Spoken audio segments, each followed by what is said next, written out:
There we go. Forgive me. I was having audio issues for a second there. Jonathan, what's going on, man? How are you? Long time no see.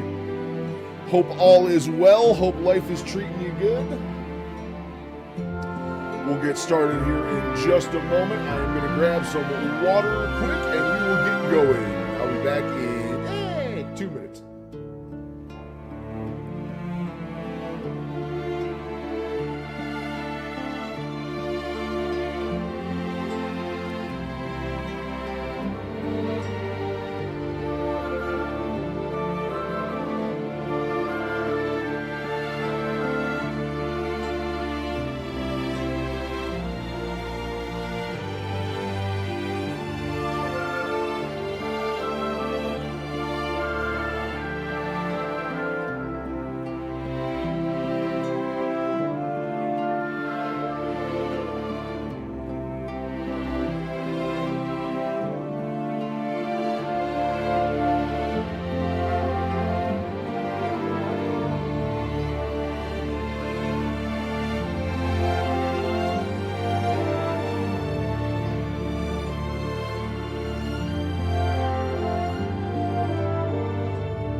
All right, we got hydration. Wifey got me a new mug for water. We got a new water mug, and I'm pumped about it. It's so perfect for my salter, my electrolytes. Delicious. Big old sippy mug. It's a sippy mug. Wait, I gotta make sure I'm on the right side. One side's locked, one side's unlocked. So even though it's got a straw, I can shake the shit out of it, and we're good. But I know what that means. It's only going to be a matter of time until I have that thing unlocked and shake it and I just cover my entire PC and keyboard in electrolyte juice. The electrolyte sauce, if you will. Hope everyone is having a fantastic Wednesday. Hard to do considering it's Wednesday. Middle of the week, I don't know. Wednesday is probably my least favorite day. Just that midway point between joyous Sundays and Saturdays and weekends and relaxation time and all that good stuff. But we're here nonetheless. We just got done doing measurements for the week. Measurements came out good. We're losing inches. My hips don't lie, I might say. Shakira, she knew what she was talking about. The only thing that increased in my body inch-wise was my left calf, which is surprising. Usually my right calf is the one that stays the same size because that's the leg I had the surgery on. But I digress. My left stayed puffed up for whatever reason. My neck has not shrunk in like the last 4 rounds of measurements. I talk about that in the video. A video did just go out across all platforms on the measurements, but we talk about it there, and let's talk about it now.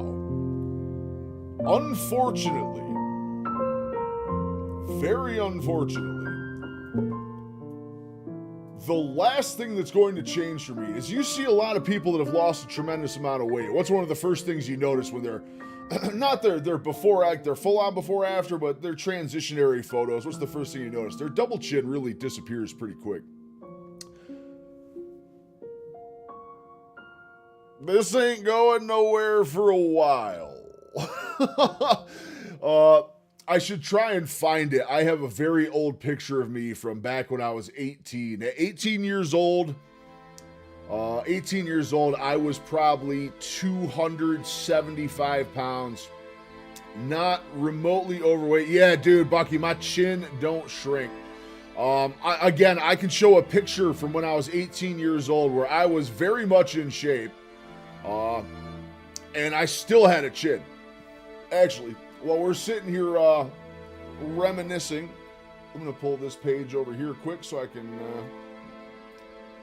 swap over to my personal Facebook. I'm going to see if I can find that picture because you're going to laugh. You're going to see exactly what I'm talking about.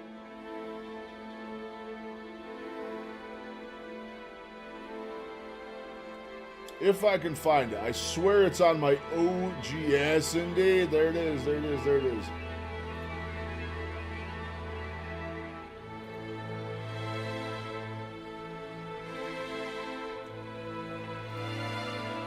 Alright, give me a sec. I should be able to pull this right up here. Upper puffy, that's why you hold your weight good? Yeah, for sure, for sure. Hold on, save that to a file. Content master is in thumbnails. Also, you get to see an 18-year-old version of me, so that's going to be fun for everyone. I don't think any of y'all have seen me with short hair, have you? I'm pretty sure I've had long hair since I started doing this whole thing. That being said, I am dying for a haircut. Dying for a haircut. All right, I'm going to try and zoom in on this as much as I can. This was boozing back in the days here. Let's see, where is my cam? All right, so this is me at 18 years old. And as you can see, I am perfectly in shape. Look how much smaller my arms were. I was perfectly in shape. And there it is. I still had that puffy little double chin. I was so drunk in this picture. So drunk in this picture. But as you can see, can I zoom in more? Yeah, as you can see, I absolutely had that doubler going back then. It's like no matter what I do, I feel like I'm going to be cursed by this double chin unless I get down to like my mega ideal body weight. And kind of try to work on it from there, I think, is really going to be the play. But yeah, the thing is pretty invincible. Also, I mean, I was carrying a little bit of weight in this picture, but really not much. I'm going to say I was probably about 275 in this picture. God, look at me, dude. What happened, man? What did I let happen to this poor kid? He's just boozing, having a good time. Oh, lordy, Keystone Ice. You know it was one of those nights if the Keystone Ice was involved. When a Keystone Ice, like 8 or 9% alcohol. Yeah, look at that. That's crazy. Crazy, crazy, crazy. You can literally just see that. Woo! Woo! What even is that facial expression? That's like eyes closed. I'm not even conscious for that. 350? Nah, I was about 275 in that one, guaranteed. Literally light as could be. Look at that, dude. Still had so much chin. Still had so much chin. Oh yeah, I was still 6'4". No, I was definitely 275. I was like right after high school. This was like right out of high school. The dog shit haircut, just like the buzz cut, all the same level all the way around. Woo! Woo! Hate looking at that. Hate looking at that. Kind of sucks just sitting here on the other end of the equation knowing what I let happen to that goddamn kid or what I did to myself. If that dude back then could see me now, how disappointed do you think he'd be? I think he'd be very, very disappointed in what happened. That dude in that picture could still run. That dude in that picture could still walk for days, go out in the woods, go hunting. Could do all sorts of cool stuff. All sorts of cool stuff that I'll probably never do again. It hurts. A trip down memory lane is supposed to be a fun thing, but kind of hurts. Not gonna lie. Kind of hurts a little bit. Most majestic. Most majestic. All right, I'm gonna see if this is open.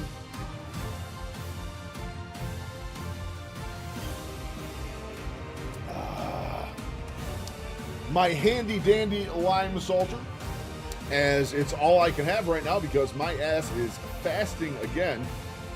72-hour fasts are really starting to become like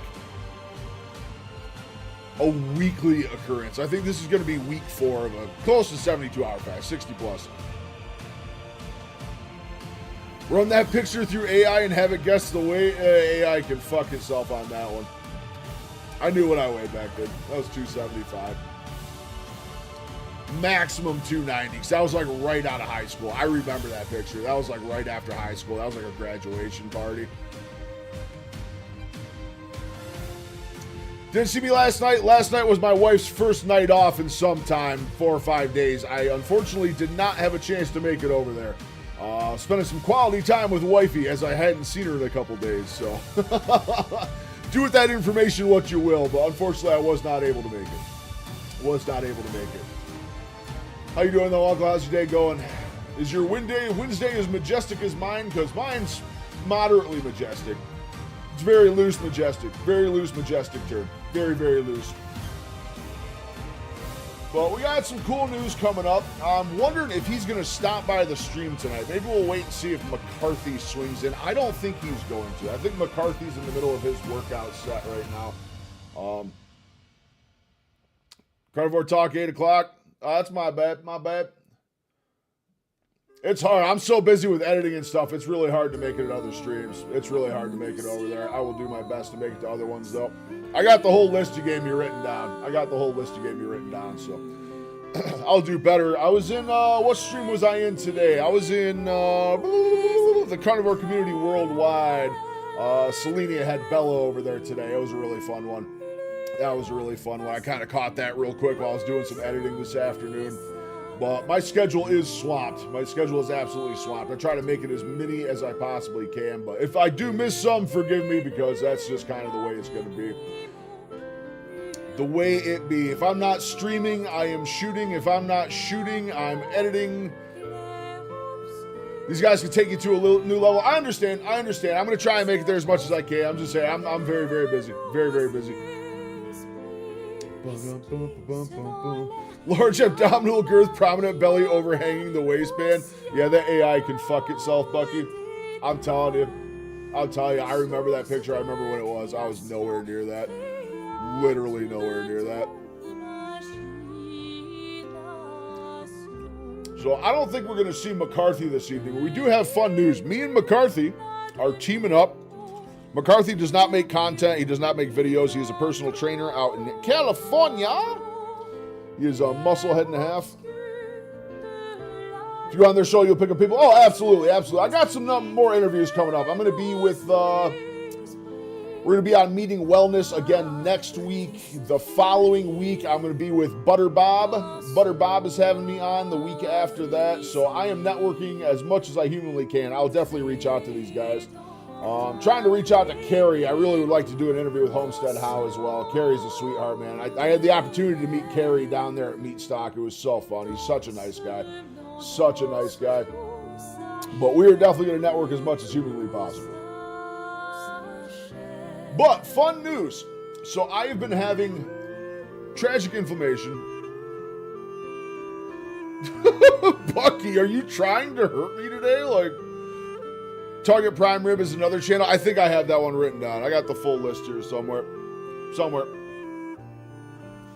Old Guy Carver. There's so many people making carnivore videos. It's wild. Yeah, I got Target Prime Rib. Yep, I got that one written down. Two Crazy Ketos, Carnivore Alpha.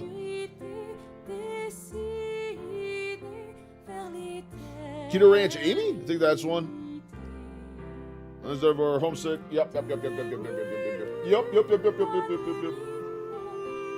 You went from 325 to 180. That's awesome, Uncle. That's awesome, man. I'm super proud of you for that. Super proud of you for that. That is no small feat. That is a lot of weight loss. Right there. That's awesome. Is 180 ideal? Is that like your ideal weight? That's where you want to be, or you still got a little bit more to go? So that's awesome. That's tremendous weight loss.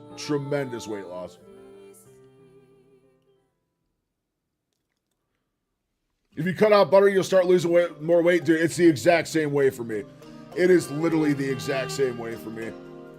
As much as I love dairy and stuff like that, dairy, butter, all that stuff, if I don't keep it to a minimum. Butter, I try to keep to a minimum. I am eating butter currently. But if I try to add other dairy in, no matter what it may be, cheese, raw milk, whatever. If I cut out butter, will I start losing more weight? Oh, for more than likely. I mean, if your body's anything like me, from what I've seen with dairy and butter and stuff, it's very different person to person. But I know for me, if I remove butter and dairy as a whole, I lose weight a lot faster. I definitely lose weight a lot faster. Roblissy. Ooh, what a name. What a name. Hello, though. Hello. Welcome. Welcome, welcome, welcome. Yeah, that's one of the biggest things. And I'm about to cut it out again because what I was just getting onto with that topic there is I am about to start a fresh round of Lion Diet. Me and McCarthy are teaming up for a little bit of Lion. We're going to do another 30-day stretch.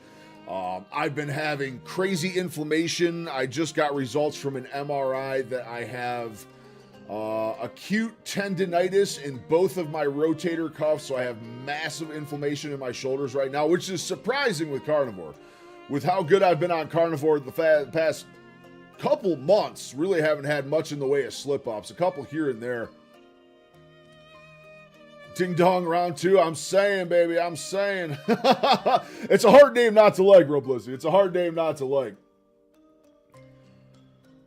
I kept calling, one of my buddies who went to Buc-ee's for the first time the other day, and someone kept calling it Bussies. It was really, I didn't like it. I didn't like it. How long this time? We're doing 30 days, Bucky. We're doing 30 days. I'm going to see how I feel at the end of it because, man, my joints have been hell here the last couple days. I don't know when the official start date is yet. McCarthy bagged a deer, and he is waiting for it to be processed. So the minute he gets his deer, we are starting Lion. So the drop of a hat. Can I call you Fat Sen? Hey, man, you can call me whatever the hell you want, brother. Just make it comical. That's all that matters, man. If it's funny, I'm just going to laugh with you. But yeah, the minute McCarthy gets his deer all butchered up and everything else, gets it back, gets it in the freezer, he's just going to let me know, and we're going to go from there. We're definitely going to go from there. Should be good, though. Should be good. This time of year, California. I don't know what California's regulations are on hunting season or anything else. He run one over? No idea. No idea. All I know is he's waiting for a deer. Hell, maybe just order one. I'm not sure. Are you even allowed to go hunting in California? Is that a thing? Are you allowed to own a gun in California? You've had roadkill deer before? So have I. So have I. Not like, ooh, I found it sitting there rotten 2 days later, but like literally growing up, we were very, very poor growing up. Not very poor, but you know what I mean? There wasn't a lot of money for extra stuff. And we have definitely had a car rail a deer right in front of our house and gone out and just grabbed it and started butchering the thing. Just pull off the hindquarters, back straps, all that stuff. Literally just cut it up with a Sawzall and go inside and start cooking the thing. Yeah, I don't think I'd touch one that had been sitting out in the sun for a couple days by any means, but literally one that like just got hit by a car in front of me, I would absolutely put it down and butcher it. Absolutely. That's still perfectly good meat. In fact, likely it's going to be a little bit more tenderized on whatever side the vehicle met too, you know what I mean? Don't need to take the whammy to it if it already got smashed up. Solid reasoning. Now again, I only say this for like deer, moose, and elk. Other roadkill, I'm going to take a hard pass. Possum soup? I don't fucking think so. You need to get it ASAP? Yeah, absolutely. Absolutely. If I thought it had been sitting there even a few hours, I probably wouldn't touch the thing. Still probably wouldn't touch the thing, but if it's fresh, man, it goes down. I remember my dad asking people, like someone would hit a deer right in front of the house and you hear them out there pissing and moaning and looking at the front end of their car all smashed up. My dad, I remember him just like emerging from the bushes to the person like, hello, do you plan on taking that deer with you? And they just look at him like he was fucking crazy. But we ate roadkill deer plenty of time in my life. Plenty of time.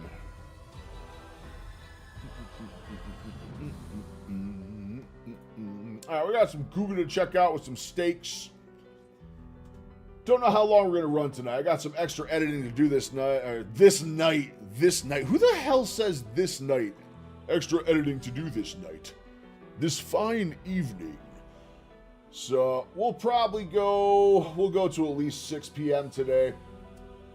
Hopefully have some fun. Hopefully get some people. I'm really hoping McCarthy stops through because I'm excited to talk to him about Lion. Find out better off on his time frame. Also, another big announcement coming out tomorrow. Me and a good friend, inner tenderloin. Yeah, like the back straps, dude. They're the best. They're the best. Absolutely. Yep. Inner tenderloin back straps. So good off venison. So good. We used to do that every morning. When we bagged a deer, when we were out hunting and we caught one early, the first thing we do is come back up to the house, get those back straps out of it, and do back straps and scrambled eggs in the morning. There was nothing better than that. That's honestly some of my fondest memories with my dad. We're coming out of the woods hunting and cooking that up. So good. So good. I really hope as the weight comes off and hopefully the joints improve a little bit that I am going to be able to get back out in the woods. I miss hunting tremendously. I really do. Especially I can have my wife get a tag so I can go out and get 2 big old fat juicy does every year. I think that'd be really good. Stock the freezer up. Get it processed up. I don't know what I'd do with ground venison though. I don't know if I just go straight ground venison. Straight ground venison is just so dry and lean. It's like you have to mix ground venison with something.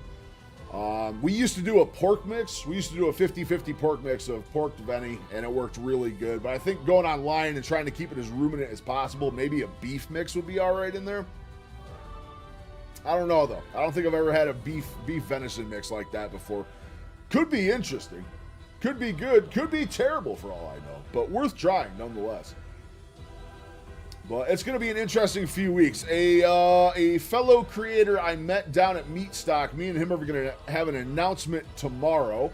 We are going to be doing a big challenge next week. We have a big challenge coming up involving fasting. It's going to be a really fun one. We are going to invite anyone who wants to try to fast along with us. It's going to be really fun. Don't know if I'm going to make it. We're going for a big fast. We're going for a big fast. Exempted with your shoulders. Yeah, I mean, I don't know. I could still use a rifle. I could just take out like a 222 or something like that. I have an old German 222 that I could use. I think barely has recoil on it. You got to be accurate with it though. You do have to be super accurate with that thing. You can hit chest and that thing's still gonna run like crazy. But yeah, with my shoulders, I don't think whipping out the 270 or the 30-06 is gonna feel too good. Are you guys having a fun one-on-one session? We are. It's very therapeutic. Very therapeutic. How you doing, Jammer? How's your Wednesday going? Majestic as it may be. Hope all is well. Hope everything is going good for you. But yeah, I mean, there's no way I'm going to use a normal bow again with my shoulders, but I'm really curious. So here's the thing. It is a little menage a trois action, if you will. Ooh. The last thing you're going to threaten me with is a good time. But I did get some remotely decent news. News from physical therapy on my shoulders today. I do have acute tendonitis in both rotator cuffs of my shoulder. Bad. Like the inflammation is bad, which is shocking. Which is truly shocking because I'm in carnivore. So we're going line again to kind of make up for that. But I'm curious to see, apparently, from what the scans show, again, I have not seen my orthopedic doctor. I've only seen the physical therapist today who did review the scans, looked at the imaging, looked at the report from the radiologist, and it actually sounds like the cartilage in my shoulders is holding up pretty good. Like my cartilage is fine. Which is good to hear, but with the amount of pain I'm having, this tendonitis is no joke. So, very concerned over that. That's the main thing pushing me to go lion. But it sounds like we're going to be able to turn things around. From everything I've looked into with rotator cuff tendonitis, if you get on top of it early, especially with physical therapy and stuff like that, you should be able to turn it around and get back to full strength at some point. So we're kind of going to have to see what happens. A lot of that also, we were talking today, a lot of that also is just from my posture. My posture from being a big old boy is just your shoulders are constantly pulled forward with your gut hanging down and everything else. But hopefully we can turn things around here. As the weight comes off and everything else, we'll keep pushing to fix stuff. But I think to a large degree is my body is trying to do so much with the weight loss right now that healing stuff really isn't on the table yet. I think I need to get a lot of weight off before my body's going to start trying to heal stuff and fix things and do what it really can. I'm super curious on that, and I probably need to look into it a lot more, but I'm kind of assuming that's the way it's going to be. Again, with muscle mass, I'm not super concerned with building muscle mass right now. I mean, I have the entire recipe sitting there. I have the fat to turn into muscle. I have the time to do it. But it just hurts too much with the joint stuff. So I think hopefully the order that my body's going to go in is lose the weight, hopefully get some healing in, and then build from there. Try and build muscle from there. When you can get somebody with shredded cartilage, but it feels fine. Yeah, it's my physical therapist brought that exact point up today, Bucky. He brought that exact point up today. He's like, you were literally in excruciating pain. He was like anything over this, I start feeling the pinch. Like right in the rotator cuff, it just starts pinching right there. I can feel it. If I go up like way too fast, like I'm not gonna go over that point. But if I were to go above that point too fast, then like I'd have sharp pain. I'd have really sharp pain. He said, I had a guy yesterday who basically his entire shoulder is bone on bone and he doesn't even have pain. So the way the joints work is just insane and how differently they can affect people. Tabster, I tell you got my goal. You did not. You did not. Congratulations. Congratulations. What was your goal? What was your goal? How much did you go down? Forgive me. I hear so many numbers and weight loss stories. It's hard to keep track of every single one of them. That's awesome, though. That's awesome. I'm super proud of you. Super proud of you. Now, did you hit just a benchmark goal that you had, or did you hit like your full end goal weight? You lost 26 kilograms? Yes. Yes. That is what the boys like to hear right there. That is what the boys like to hear. In 6 months, that's awesome. That's awesome. Awesome. Awesome. You're pretty close to my pace. Your full end go. Love to hear it, Tab. Love to hear it, man. Congratulations. That's got to be such a good feeling. Such a good feeling. I'm probably, as it stands right now, your next goal is getting buff. We were just talking about that. How I have all these people telling me I need to be working out so hard and this and that and the other thing. My body just needs to work on the weight loss. I don't need to be trying to do all this heavy lifting, crazy stuff while I do it. My body needs to lose the weight. Hopefully get some healing done with cartilage and stuff. Once the weight's off, my body has to work a lot less just to maintain my body every day. And that's when I want to start trying to build again. Start bringing up muscle mass, strengthening everything as much as I can. All I'm doing right now is resistance training just to keep all the areas, tendons, muscles, everything around all my super affected joints from the Lyme disease. Just trying to keep those strong. Just trying to keep those strong enough to kind of take the pressure off of the joint a little bit. And I'm trying not to lose muscle. That's the other main goal. I'm not super worried about gaining muscle right now, but I'm trying not to lose a bunch. Like, I already have so much lean mass on me underneath all this, shall I say, bloated frame, that there's tons of muscle down there. We just got to find our way to it. And I don't want to lose it. You focus on losing weight, what I did first, and that was a good goal. And I had treadmill 40 minutes a day with some support compression for my joints and legs and compression socks. Awesome. Yeah, it's a really good way to go about it. Just solid state cardio. That's all I do too. I do like light resistance band training for my arms and legs and stuff like that. Light resistance band training. And then my cardio, my knees really bother me if I walk for super long distances. So I do treadmill here and there, but most of my cardio is in the pool. I do a lot of swimming. I've had to kind of take a step back from the swimming because I have tendonitis in my rotator cuffs and just that repetitive overhand motion when you're swimming. It's been bothering me like crazy. So until I see my orthopedic guy and we figure out our solution and what path we're going to go, I haven't stopped my pool time. I was in the pool today. I'll be in the pool tomorrow morning. I will be in the pool Friday morning. But instead of swimming, I am doing resistance sprints. So they have these big, massive domed gloves with fins on them. And all you do is just hold on to those under the water while you trudge along, whether if you're sprinting or walking, whatever it may be. And it puts resistance against you. And it makes it a lot harder to push through the water. And you really, really get a surprisingly good workout doing that. So that's really what I've been going with. That's been my go-to the last couple of days. Keep working around the health stuff. Yeah, and that's the thing. I got to keep finding workarounds. I truly have to keep finding workarounds because I have so many extenuating circumstances going on across the board with the combo of just being a big boy and Lyme disease and all that fun stuff. You know what I mean? Actually, funnily enough, I have a picture of the Lyme disease somewhere. Y'all want to see the picture when I got Lyme the last time? I'll show you a nice old bullseye here. Let me see if I can find it.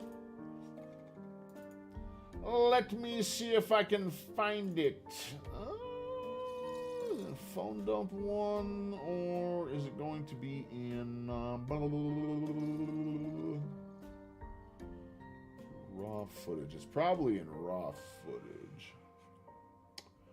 Somewhere in here, I have a picture of the Lyme disease, which is actually a double whammy because I needed to find this picture anyway because I'm going to be using it in a video here shortly.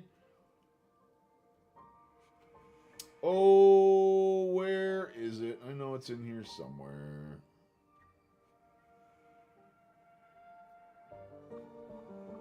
It's not in this file.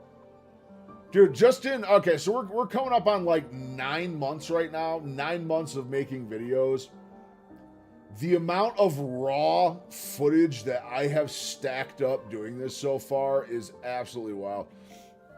I don't know what my joint issues from, but I think I was born with it. It makes me feel like my knees or ankles will dislocate. That's the feeling, and clicking get weird. Yeah, that's like the exact same feeling I get. Lyme disease is a tick-borne illness. If you get a tick on you that's infected and it bites you, it can transmit the illness to you. It is a bacterial infection. Now, if it is caught and treated early, you can completely clear it, no problem. You do 3 weeks of an antibiotic called doxycycline. It'll wipe it right out of your system. You're going to feel like absolute garbage for those 3 weeks, but you will generally get past it, no problem. The big issue is, and what happened to me and why it's been such a detriment, is I probably get, my Lyme doctor is taking a guess, I probably initially got Lyme disease around 2010 to 2011, which is when I worked in the oil field. I was constantly out in the backwoods of Pennsylvania on remote sites. Ticks hang out in like tall grass and rocks in the woods and all that stuff. So I was probably exposed then, but my problem was I didn't show any early symptoms. I probably felt like I had a flu for a few days, and my body and immune system kind of tackled it and controlled it for quite a while. Well, the problem is it stayed in my system for so long. Wow, hold on.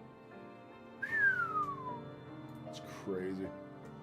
So I found a different picture of my leg from way back. I found a picture of my leg at 562 pounds. Oh my God, what a difference.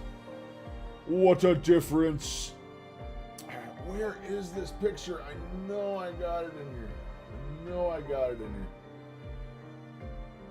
But Lyme will affect your whole body. It can give you heart palpitations. It can mess with the electrical signals in your heart.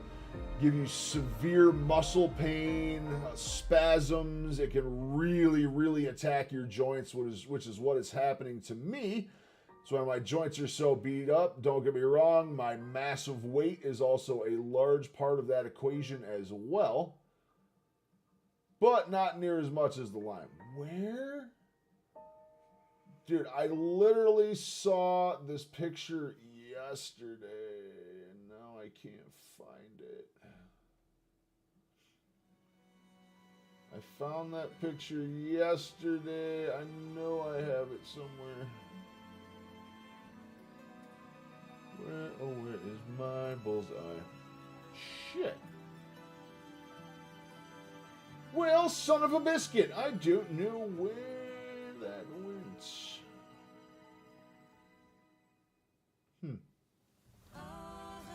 Brother, I am telling you right now, man, if my head was not attached to my body, I would misplace that thing in 2 seconds. I am the king of losing stuff. Not good when it's footage.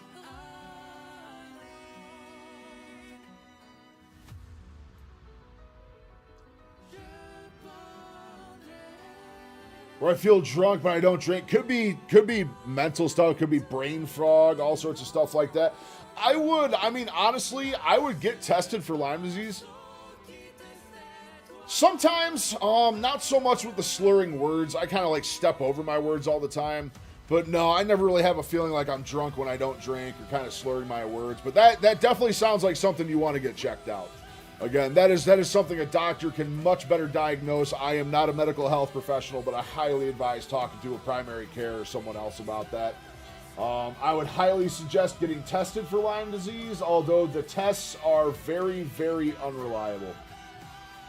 very, very unreliable testing when it comes to Lyme disease. There are far more accurate tests that you can do for Lyme disease, but they cost a lot more money, so standard healthcare generally does not use the test that matters. I guess I'll try this one again. Give me 2 seconds. I'm just still trying to hunt this picture down. See if I can find it.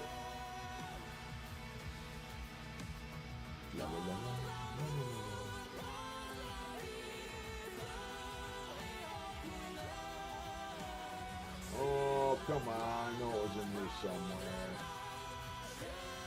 Dig deep in the files. Son of a biscuit. Yeah, I have no idea where that footage went, which is terrible. Terrible. Fasting county clans, getting content, real talk, truck chats, unboxing, voice vids. Wow, I'm going to have to dig that up later. Do you click a lot your back? Yeah, my back cracks a lot, as do my knees, my shoulders. Like stiff heavy? Yeah, that does happen to me pretty frequently. Yep, that does happen to me pretty frequently. Like tenderness in the muscles and stuff. Yeah, I get that all the time.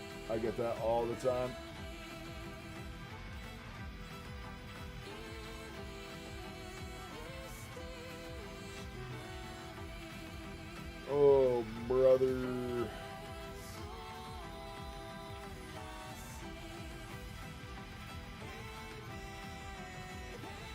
Yeah, I get bruised like crazy. Anytime I can bump into a doorway and I'll have a bruise like this big on my arm or leg or wherever I hit. I do bruise very easily.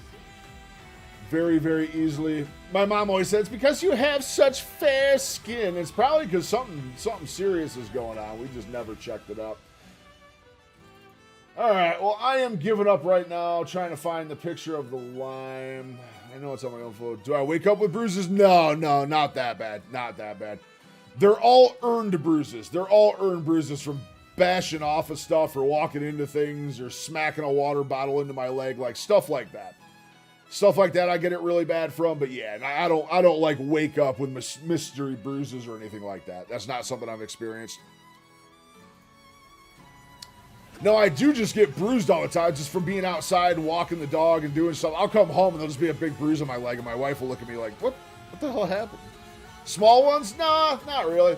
Not really. Most of the ones I get, like I said, most of the ones I get are supremely earned from doing something stupid or walking into something.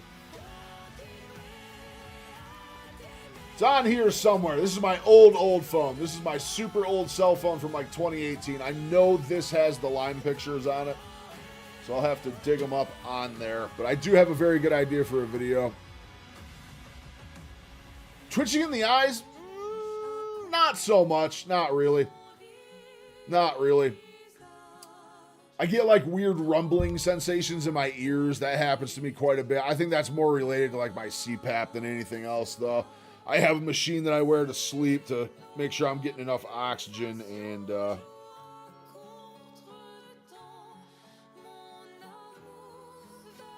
yeah, but I know how clothes work.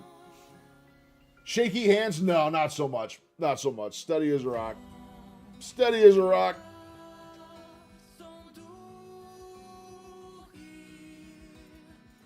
Steady as a rock.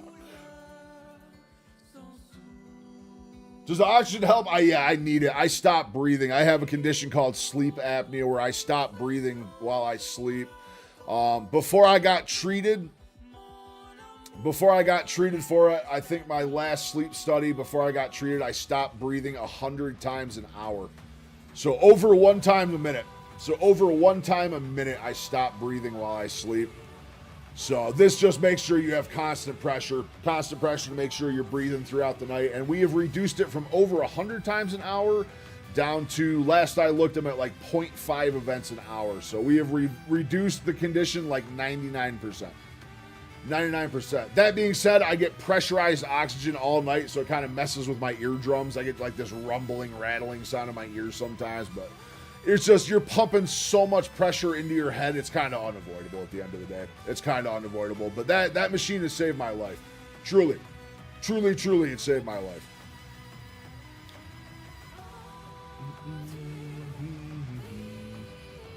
All right, well, I can't find that line picture. We're going to check out some Guga.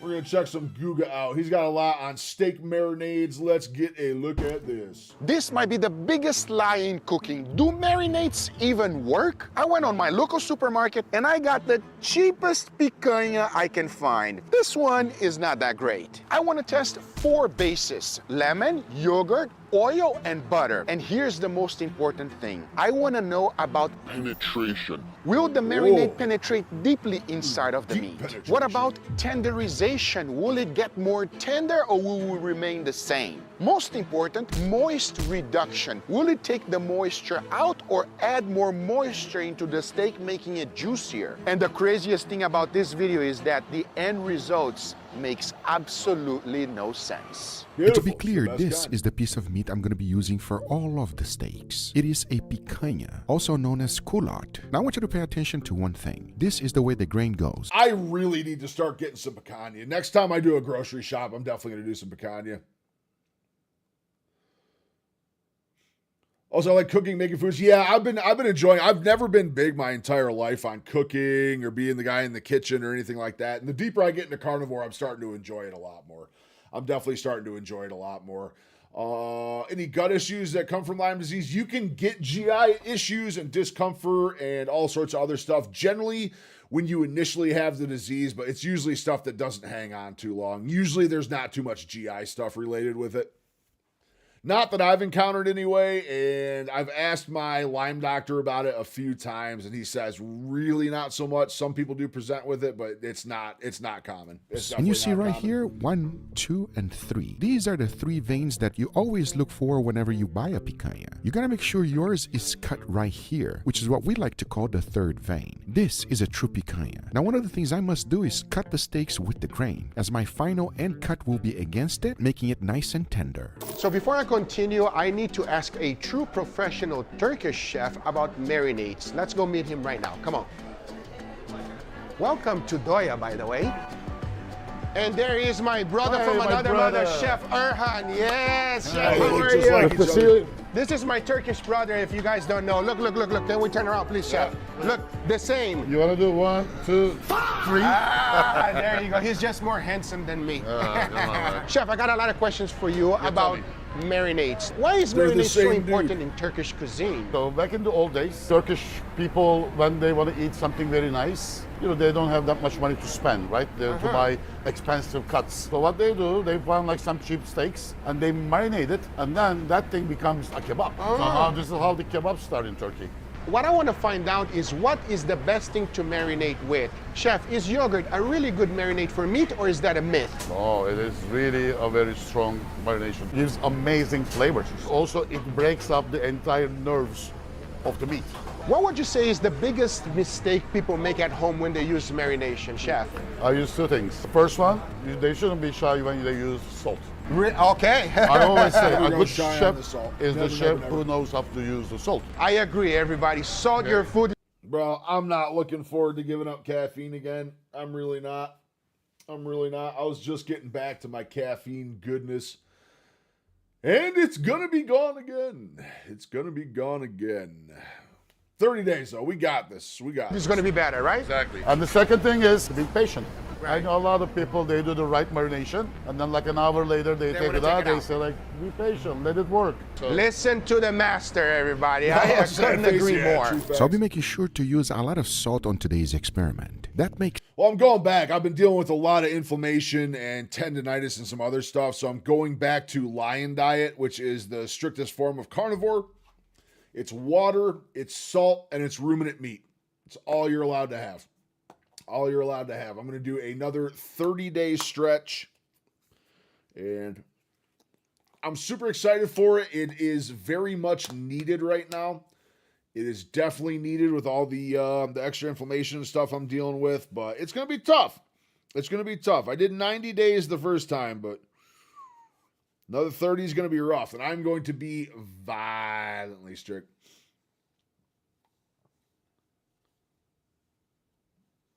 Charlie, is that all you were doing was avocado oil? Avocado oil and water? That's wild, dude. I don't do any oils. I don't do any seed oils at all. None. I used to use olive oil quite a bit, but I kind of cut that out even. All I do is tallow now. I use beef tallow for all my stuff that I would use oils for. Damn, that's crazy. That's a wild diet. How's your gut feeling from that?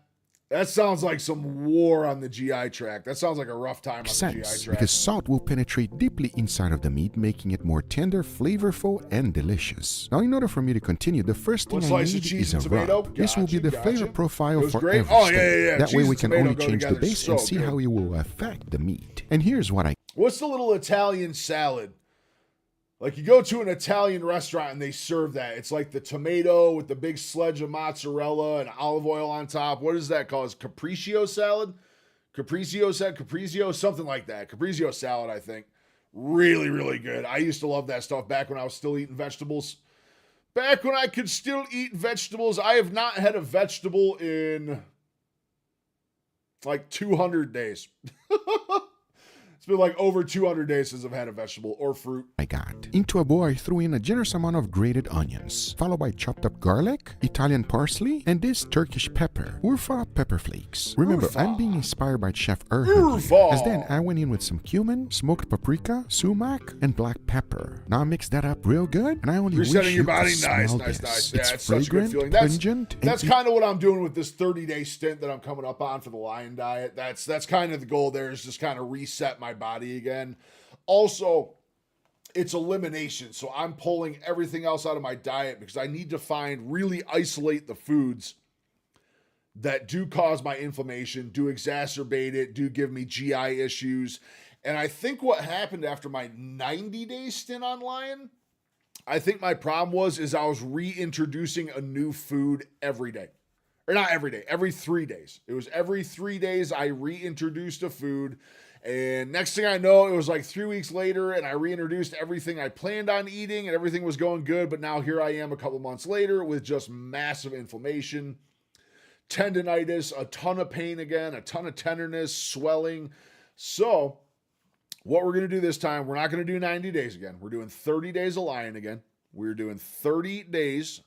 Won't be too bad. But this time, we're going to do the same reintroduction of foods, but instead of every 3 days, one a week.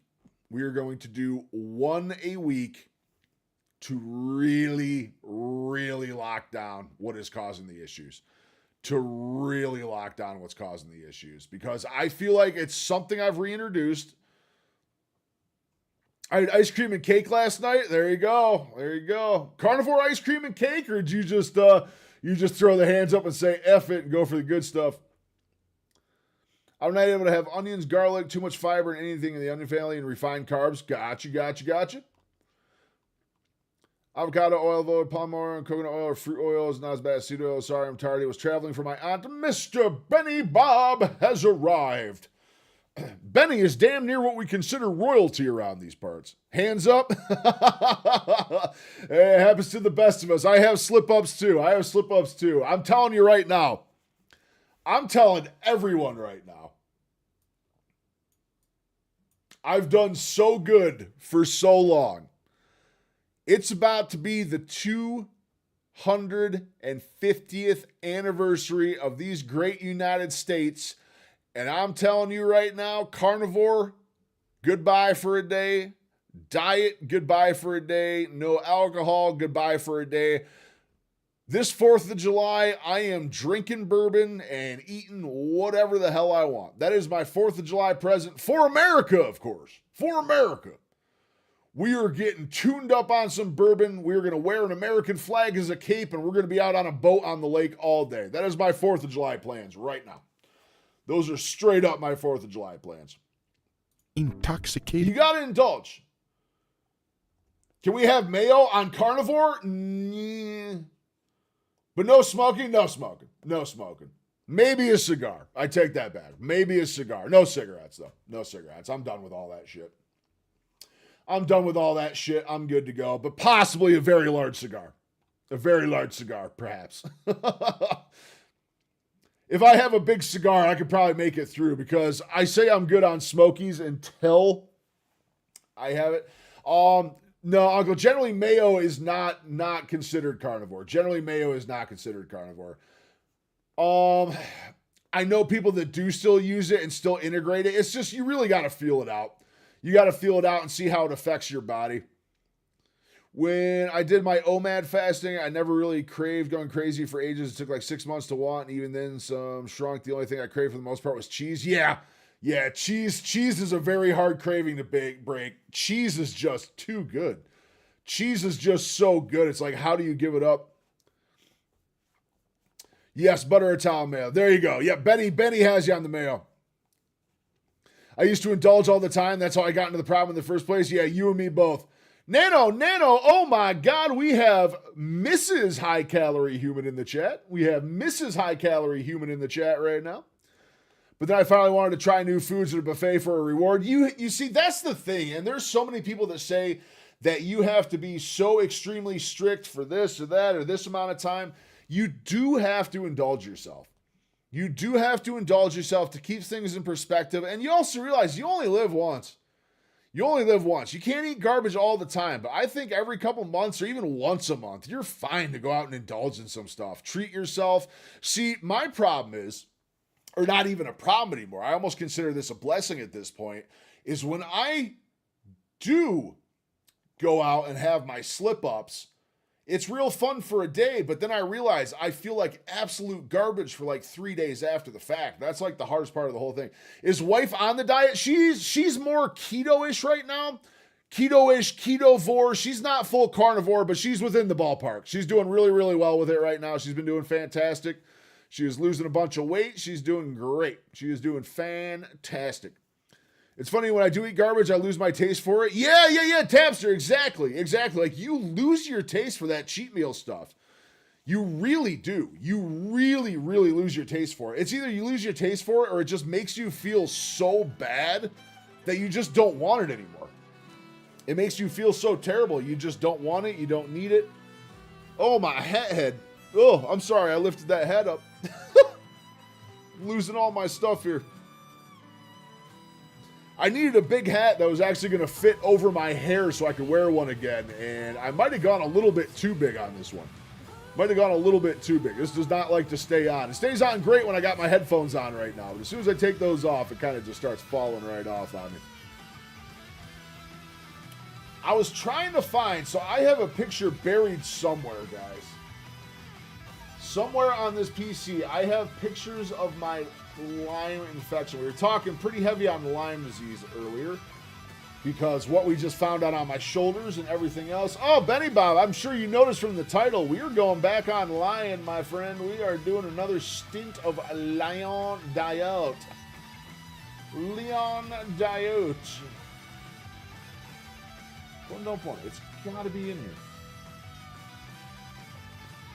It most definitely has to be in here.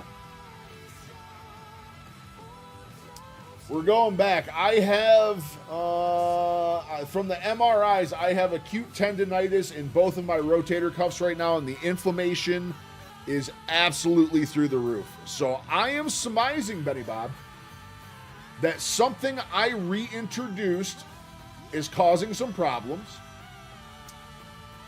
And I think you were absolutely right when I came off Lion that waiting 3 days in between reintroducing foods was not nearly enough. It was nowhere near enough. So this time we're only doing 30 days because I need to. My inflammation and my joint pain and everything else is so bad right now. I have to. Like, things are through the roof. Hope you all have a good day. I'm going to head back to sleep. Sounds good, Tapster. Again, congratulations on hitting your goal weight. That is tremendous. Pop yourself up. You deserve it. Amazing work. Get on disability, get lawyers. Yeah, I know. The problem, I'm not going to be able to with the videos I make. They see me making the videos. They're just going to say, oh, if you're able to do that, you're able to go to work. They're going to say, if you're able to make these videos all days, then you're able to go to work. That's exactly what's going to happen. I know that. Or they'll give me the disability and then find the videos after the fact and then literally sue me for stealing disability. One of those two things will happen if I try and get it. I guarantee it.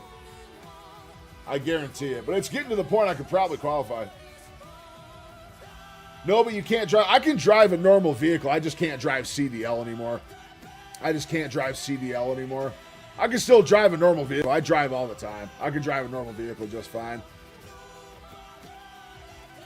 Are you going to go grass-fed, grass-finished? I'd love to. It's just so expensive.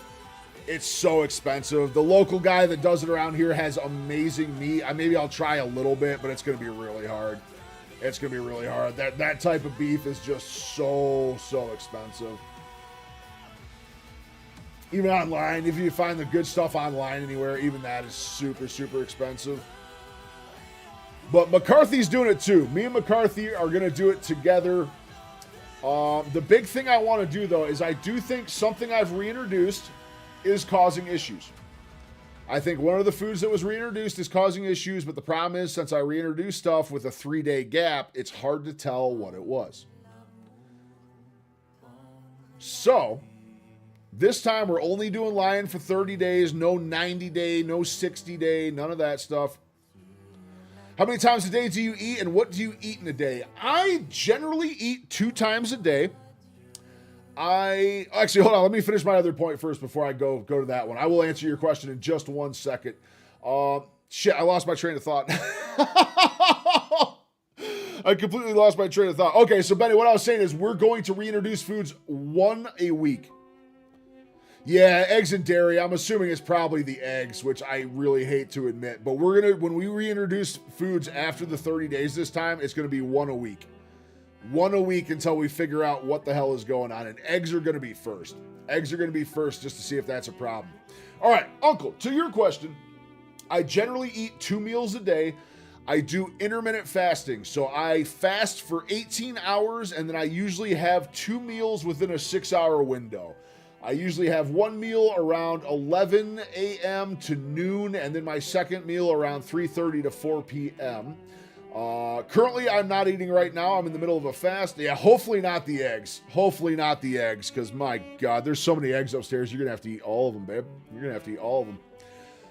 Generally, for me, a regular day of eating right now is in the morning, I'll either have bacon, ground pork, ground lamb, and eggs.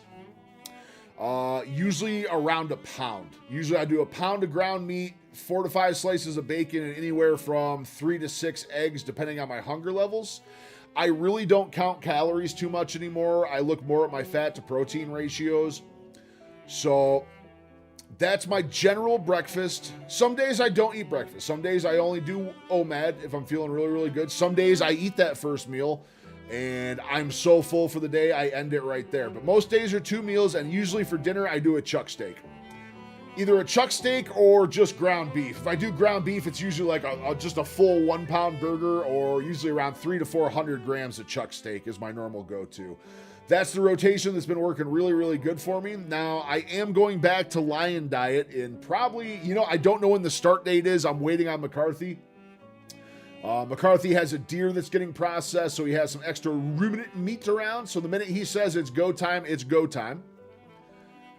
But pretty soon, my diet is going to consist of pure beef, lamb, and water and salt, and that's it. That's it.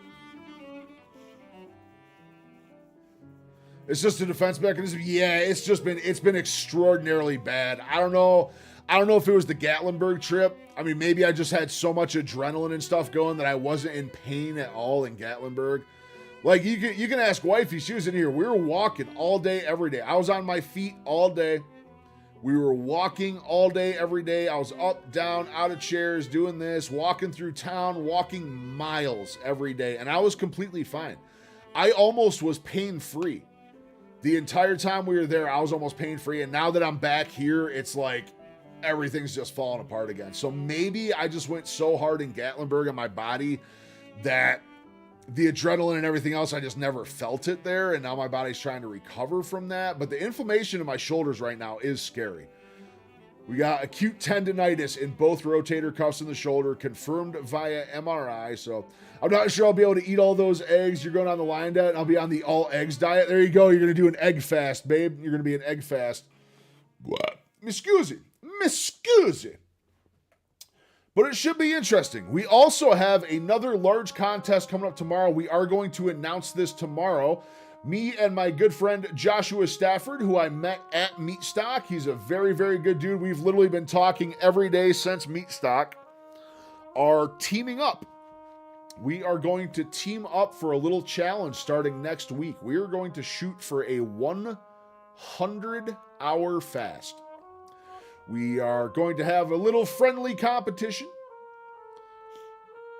You can eat the eggs, just don't eat the white, eat the yolk. Yeah, that's kind of what I've been looking at too, is kind of just going for the yolks here for a while and see how that does. I've really, really been thinking about that too, to see if maybe that would be a little easier on my joints and whatnot. But I think overall the best play right now really is going back to Lion for 30 days. Just do a full elimination again, get it out of the way. I mean, I'm not going to miss eggs too much. I think the biggest thing I'm going to miss is ground pork. I've been doing ground pork like every morning for breakfast for a while. And I'm going to miss it. But I really think that's the best play, is just going full elimination again and getting locked back in. I think it's really going to be the play. I'm very excited for this fast. I've been doing a lot of fasting, guys. I'm currently in the middle of a 72 right now, or we are rapidly approaching 24. We're rapidly approaching the 24-hour mark, which is beautiful because after 24 hours, fasts get so much easier. They get so much easier after 24. You can or should only eat all eggs for no more than 5 days. Eggs are great, but not complete. Yeah, for sure. She struggles with eggs anyway. She'd have like 3 eggs and just call it quits right there. She is not a big egg fan. She's not a big egg fan. I think it's one of her prescriptions messes with her. You know what it was? She was also on a GLP for a while.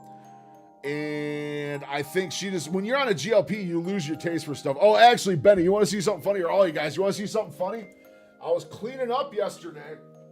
I got to show you guys this.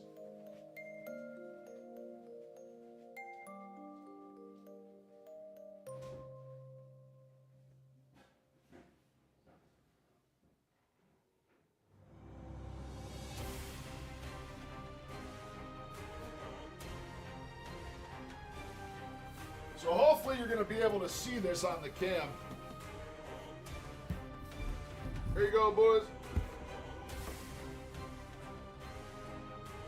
That is 15 months. 15 months of GLP-1s. 15 months of GLP-1s. I'll be right back.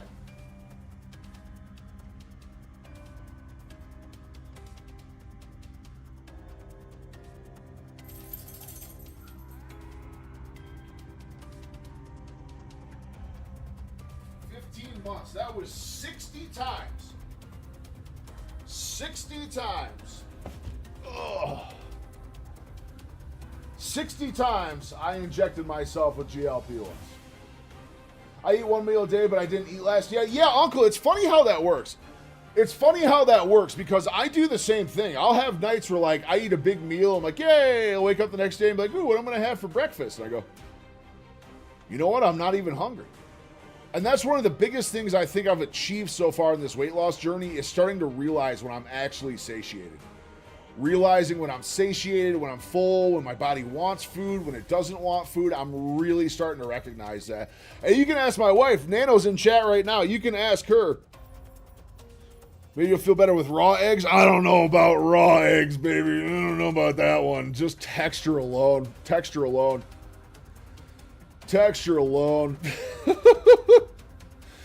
But you can ask her. The last 2 days, I probably ate close to 4,000 calories yesterday. 4,000 calories yesterday. The day before, I think I was at like 3,100. Like, the last 2 days, I was just starving. I was hungry. And then I woke up today, and I knew I was going to plan on fasting, but it wasn't like, oh man, I'm fasting. I got to fight off cravings for food. I'm just good. I'm not hungry anymore. I think my body's really getting into the rhythm with these weekly fasts because this is like week 4 in a row of fasting Wednesday to Friday. It's working really good. Although I am kind of scared because if I stop doing it for 1 week, I feel like the weight loss is just going to stall out. I feel like it's really going to stall out. So I'm kind of backing myself into that corner. Next week's going to be horrifying. Yeah, I've been hungry. The last couple days, I have been starving Marvin. I have literally been starving Marvin the last couple days. I mean, good God, what do we eat? We had 1.2 pound burgers last night. We each had a 1.2 pound burger. Did you remember your burger, babe?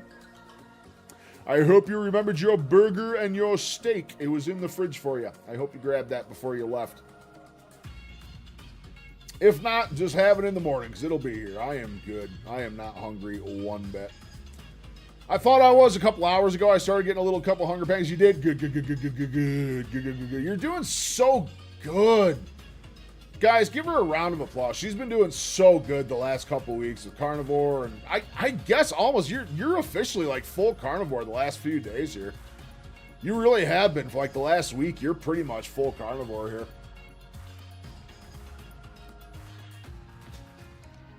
Which is awesome. It's awesome. It's dinner, but I'm fasting until I eat tonight. Nice. Little fasting fast. Dude, I didn't even tell you about what me and Josh are doing. Like I said, starting next week, we are doing a 100-hour fast collaboration. We're going to invite anyone else who wants to join in the attempt to do it.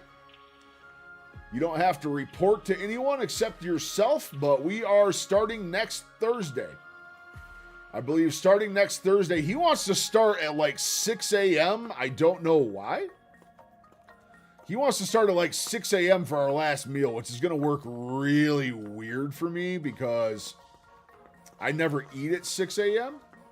But we're going to do a big collaboration. We're going to have daily videos on the fast. We're going to egg each other on, maybe poke some buttons, try and get somebody to tap out first, see what happens. But we are shooting for a 100-hour fast next week. 84 is my current record. 84 is my current record, and I think his current record is like 86. So we're both right around the same ballpark on our fast. We're both right in the same ballpark, so it's going to be super interesting. Super interesting. We will have a video out on that tomorrow. We'll have a big collaboration probably tomorrow afternoon to announce that. And if anyone wants to join, feel free. If anyone wants to join in on the fast, feel free. But again, don't push things too far. If your body ain't feeling it, it ain't feeling it. Simple as. Simple as. You just got to listen to your body at the end of the day. Raw yolks are fine, but whites have anti-nutrients that will be broken down by turning the whites opaque. Yeah, dude, I just couldn't do it. Raw egg, it's not even a flavor thing. It's just a texture. He wants you to have a long fast and lots of autophagy. Yeah. That's right. I need to get my autophagy going, man. I need some healing. I need some deep healing. My joints are on fire. My left knee, I'm literally sitting here streaming right now like, what do we hit? 5 o'clock? I might just go till 6 p.m. tonight. Number one, because I got another video to shoot. But number two, I'm literally just sitting here. My left knee is throbbing right now. My left knee is throbbing. And also, you know what doesn't help with that? The fact that it's still 30 degrees in Pennsylvania in the middle of May. Where is the 70 degrees already? Please, whoever's running the weather game, just come on, dude. I can't do the 30 shit anymore. I can't do it. It's like getting to the point my joints hurt so bad in the wintertime and the snow and the ice and everything else. I'm like, getting this close to packing up and moving south. Can you get good water to go with that fast? Yeah. We're doing salters for electrolytes, and that's it. I'm gonna get plenty of hydration. I drink so much water on fast. Wifey gave me a new jug. She gave me a new jug, which I am in love with. This jug makes 40 ounces of water go down so fast and smooth, it's not even funny. Although, no, this is my third one. This is my second 40 ouncer, and I had a 32 today, so yeah, like 112 ounces so far. Can you get good water? Oh yeah, my water's the shit, Benny Bob. We have our own well. We're not tied into public water or anything like that. We have our own well. Filtered on the way up. The only thing we don't have is UV filtration for when it gets up here, but our house water is clean as could be. It's beautiful. We have it tested like every 3 or 4 years. We have it tested or so. Yeah, our water is phenomenal here. Our water is phenomenal. I am very grateful for that. We don't even have to do bottled water ever for anything. The only bottled water that exists in our house is distilled for our CPAPs. That's it. That's it. The small joys of living in the country, I am telling you. The absolute joys of living in the backwoods sometimes really has its perks. Especially around here because the town water in the nearest town to us is disgusting. It's disgusting. If I know I'm going to a friend's house that lives up across the border in the next town to us, where we do our shopping or anything like that, that is when I buy bottled water because I won't even drink their tap water. I don't even like using it to put in other stuff. I don't even like using the ice from there, to be honest with you. None of it tastes right. You know how you get used to your favorite water? Everyone has a favorite water. I know you can say water doesn't have a taste, but everyone has a favorite water. It's like, dude, my home water, there's nothing like it. Even my parents live up the road, and I was born and raised on their tap water, and forever, their water was the best in the world. But now, I can't get enough of mine. Excuse me. All right, let's get back to Mr. Guga. Back to the Guggenheim. Let me pause that. Eating in the best possible way. But of course, we gotta add the most important ingredient. Oh, also another fun note. We have a BIA scan tomorrow. We have a gym-bound BIA scan at 9 a.m. tomorrow morning. And I so we made get to sure look at to muscle be mass extra tomorrow. generous. Now I mix that up real good, and this is our rub. Now in order to have a true comparison, I gotta have a control. So for that reason, this steak right here is getting absolutely nothing but this rub we just made. I made sure to cover the whole thing with it, being extremely generous. That way the salt will penetrate deeply in there and also the flavor. And by this time this one was done, and into the refrigerator it goes for 24 hours. And our first base is going to be butter. Now in order to combine all of my bases with the rub, I'll be putting 3 tablespoons in all of them. Now here's where butter so gets he's using interesting, the rub because mixed since with butter some has a other great stuff. flavor, Gotcha. it's really supposed to improve steaks. Most people would say that it would add some richness and mouthfeel. It should help with flavor distribution, but I'm skeptical to see if it's actually going to tenderize the steak or not, because I know for a fact if you leave it for a month, it will, but within 24 hours, So my I favorite have water no is San idea if it's Antonio gonna Rock be enough chlorinated time. fluoride 'Cause water. now There you I'm go, jumping man. Whatever into you lemon. like, Now since this is an acid, it's supposed to help break down proteins, but most people will say that it's only on the outside of the meat, towards the surface level. But lime is also good to cut through richness of beef. But there is a problem. If you leave it for too long, it can start curing the meat. That's why ceviche is cooked with lemon. I'm just really hoping that 24 hours will not change the texture, and it will still have a mouthfeel of a steak. What about olive oil? This will definitely help distribute all the spices throughout the steak. I also have a feeling that it's gonna give great browning whenever I'm searing this steak, which should help to cook it more evenly. But there's no acid or enzymes on olive oil. Will this even do anything to the steak at all? Or is this just a waste of money because olive oil is an extremely expensive ingredient? We're about to find out. Mineral real water. shortly. There's a brand of bottled water called Icelandic. That's like some of my favorite water too. It's got like the pH level on the outside of it. It's really expensive, but it's really, really good. Because now it's time to use the most popular Hard to ingredient find, though. for It's really hard to marinades in find Turkish places that have cuisine, yogurt. Since it has lactic acid, it breaks down protein, making meats more tender without being extremely aggressive. The enzymes in yogurt is supposed to help relax the muscle fibers over time, but in the end of the day, it should also balance strong flavors. And on paper, this should literally be the best one today. But we'll see if this is true or just a Yogurt. myth. Because I'm Very doing interesting. one more, something I like to call control. This will get no rub, nothing, Salt and only pepper. salt. Since I'm going to be leaving this for 24 hours, this technique is known as a dry brine, which will penetrate deeply into the meat, seasoning it all the way through, and most importantly, enhance its natural flavor. But we'll just see if the other ones are actually worth it. Because now all I have to do is to wait. I don't know. I bet 24 that butter hours. one's gonna Because be as that so was good. happening, it was perfect because it allowed me time to go ahead and make this. One of my favorite things to eat whenever the weather pot is pie? a little bit cold. It's chicken pot pie. But mine is different than everyone else. Because let me show you how simple and easy it is. First, get your hands on some chicken thighs. this. It's better. Season it with your favorite barbecue rub.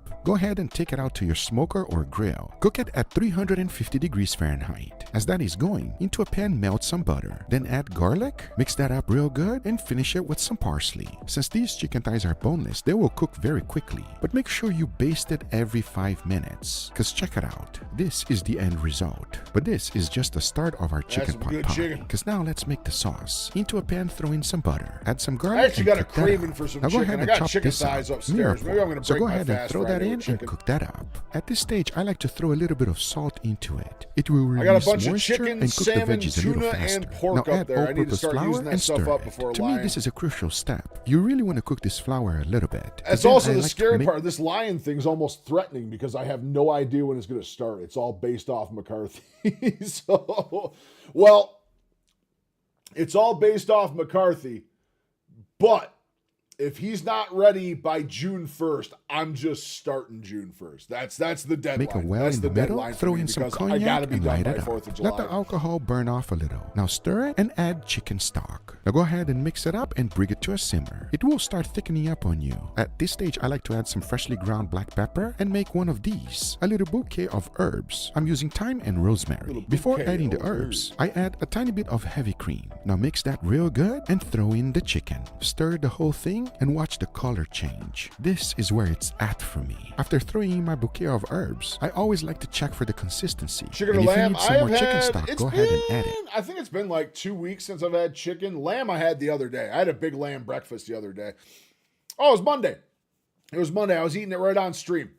You can probably pull up Monday's stream and watch me eat that whole bowl. Oh, it was so good. It was so good. I did Salty Provisions hot salt, Salty Provisions double onion garlic, and a whole bunch of Frank's Red Hot with ground lamb, bacon, and eggs. Just a big old power bowl. Oh, God, it was Now let that so simmer good. for about 5 to 10 minutes. So good. Because you should be left with this. Now right before putting it in the pot, make sure to remove the herbs. If not, it's going to overpower. Now get yourself some baking dish. Add a generous amount into the pot. Now there's one thing I like to do, and that is to add a piece of dill. I love dill, but if you don't, skip this part. Now here's one thing you cannot skip, and that is to let this cool down completely. You can even do this step a day before. Believe me, it will actually be better as the flavor will combine together in the refrigerator. But I'm only giving it 30 minutes. As that was cooling down, I got myself some puff pastry, open that up real good, because what you really want to do is this. Cut out a nice circle, big enough to cover the bowl. Now once the pots have completely cooled down, make yourself a quick Every egg morning wash, is a power which is just bowl, beaten that's right. eggs. Spread a generous amount throughout the rim, So that and go ahead turtle and ooze add your balls. puff pastry right on top, sealing it. Now the reason you want to add the egg wash on the rim is so that it will stick. And if you try to do this while the cream is still nice and hot, the steam will make the puff pastry soggy, and it's going to be a complete fail.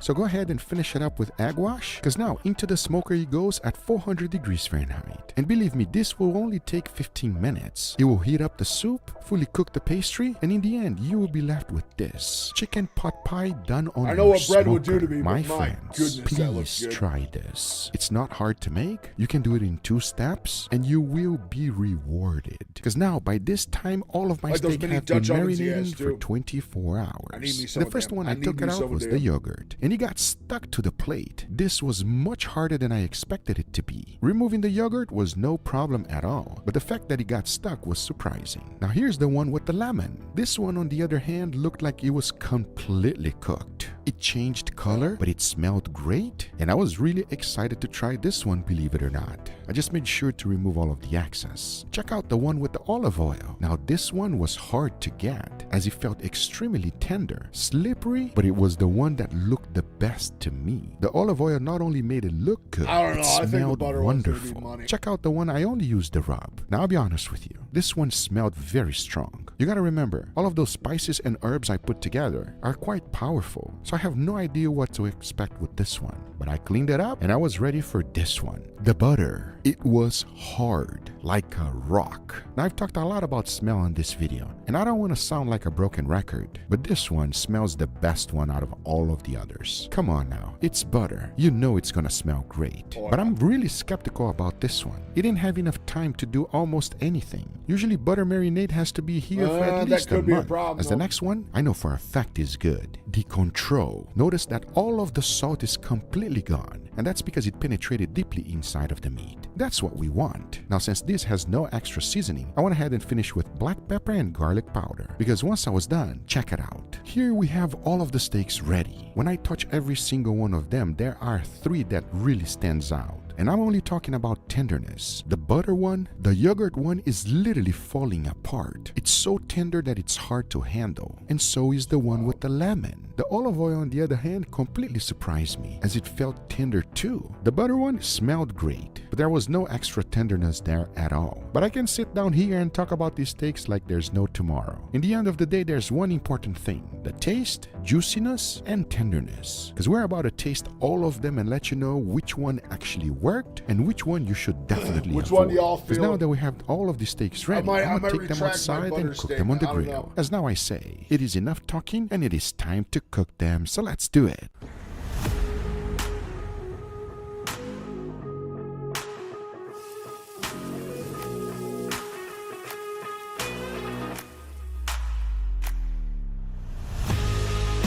I need to get my hands on some picanha. I was actually talking to Christy about that the other night. That is by far her favorite cut too.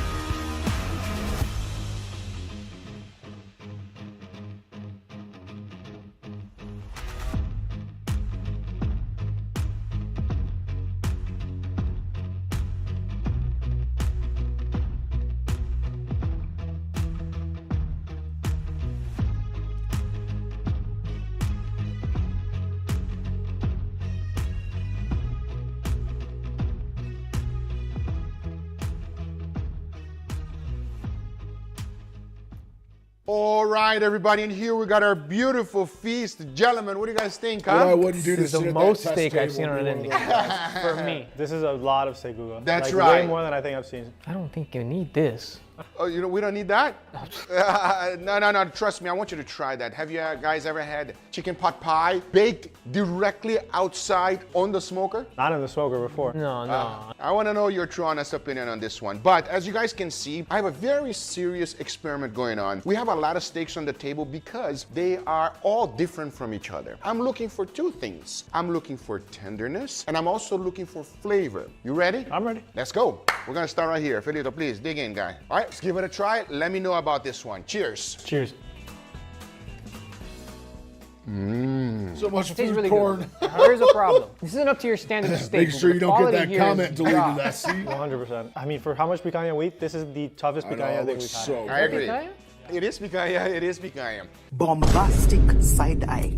So this is literally all of these steaks are the cheapest picanha I can find. This is the eye round of picanhas. Pretty much. The only reason it's not select and it is choice because I couldn't find select. Now the thing is, everything I did with it, I want to know if it's going to improve them and which one you guys are going to like better. Let's go. All right, second one, please dig in, guys. Cheers. More butter, more better.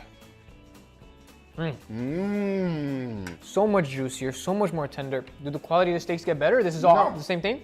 These are all the same picanha. Whatever you do to this picanha, you gotta do that. See, fix the meat. The flavor is stronger here. Yeah, definitely compared to the first one, this one is a lot juicier, a lot more tender. Those are really the 2 main differences from the first one. But overall, it's a good steak. Very good. Keep those thoughts. Let's go to the next one. Please dig in. Let me know your true honest opinion on this one right here. We're about to find out right now. Cheers. It's Cheers. way too strong, I think. Oh, wow. It's like a roller coaster. What goes up must come down. We went from a good steak to a very good steak to a very dry steak. Guga, this one's so dry. It's like Fefe said, this one's definitely a lot worse than the second one. I'm getting more herbal flavor than steak. It tastes like the aromatics you use Yeah. when you're cooking a steak. Yeah. Okay, fair enough. All right. Since that Not was for not me. that great, we all agree. Let's go ahead and have a little palate cleanser over here. So I got a little chicken pot pie. So here's what I want you to do with chicken pot pie. You just go for it, right in the middle. Oh. And then you should be able to see that nice, beautiful chicken pot pie in there. That literally makes me want to go out and grab miniature Dutch ovens and make the hell out of that. It really does. And you go for it. Cheers. Cheers.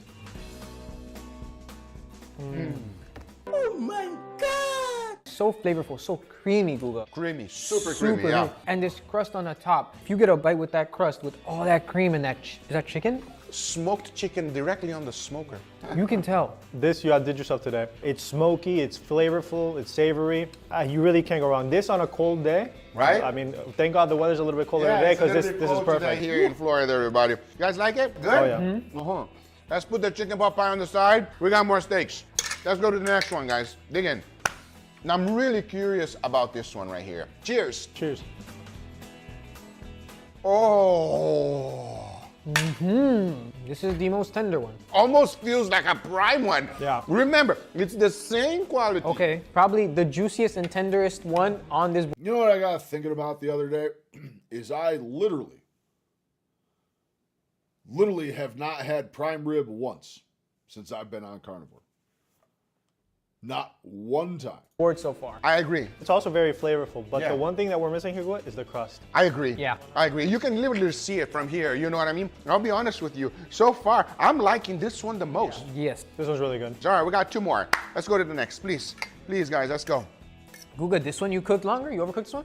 I didn't. I did not overcook this one. And also, when I took the first slice, it looked a little bit overcooked. You know what I mean? It's actually because of the ingredient I use. Let's give it a try. Cheers, everybody. Cheers.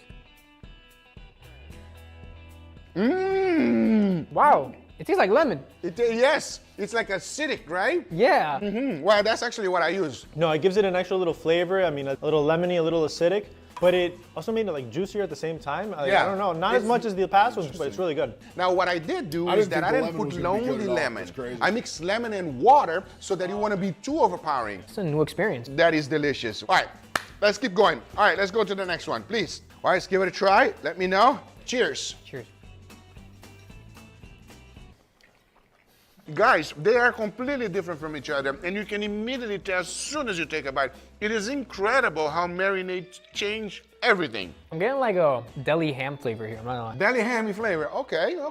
I respect that. What do you think, Felito? Hugo, this one's definitely a little different than the last ones. I mean, flavor-wise, it's not too different, but it definitely changed like the mouthfeel of it. It has like a different bite. Is that your guys' favorite? No. Oh, what I happened? need to wash that down. You didn't like that one? No, it makes sense, Guga. You can't hit them all, you know? No, absolutely. No, I want your true honest opinion because I want them to try this at home. So I didn't go too crazy with these steaks. Every single one of them has the ounces of water, same exact done. rub. Okay. The only difference is that this is salt, pepper, and garlic powder. That's why I didn't do anything with it. This one right here, I actually used the rub together with butter, and we all enjoyed that quite a bit. The second one was straight up just the rub. Yeah, and same. nothing I haven't else. had picanha And then either. next, I used olive oil. You know, honestly, I don't think I've ever had picanha. Like, not once in my life. I never even heard the term picanha until we started watching Guga. We enjoyed quite a bit. Yeah. That one was delicious and juicy, everybody. And the one before the last one was lemon, everybody. And the very last one was yogurt. Oh. So you hate on the What yogurt. kind of yogurt did you use? Greek yogurt. If you have to pick your top number one, Felito, go. It has to be the olive That oil. was the best Olive reaction oil, of the whole thing. for sure. Olive oil made something incredible on that steak. I would say, please correct me if I'm wrong. For me, olive oil number one, butter number two, and then lemon number three. You. Olive oil, lemon, butter, Guga. That lemon is an experience. Okay, how about you, Felito? No, I'm Interesting. in I didn't think the agreement with lemon you. was Hugo. going to be that Okay, high. fair enough. Out I of did not all think of the the lemon was bases gonna that I be that high. use, olive oil was number one. 100%. Give it a try. Put whatever rub you want. You will not regret it. All right. Let's see what else we got here. Let's see what else we got here to check out today. Oh my God. Nope, we can't watch Brian Shaw. Never mind. I forgot. We watched Brian Shaw one time and terrible things happened. Terrible things happened to the channel when we did. Terrible things happened when we did that.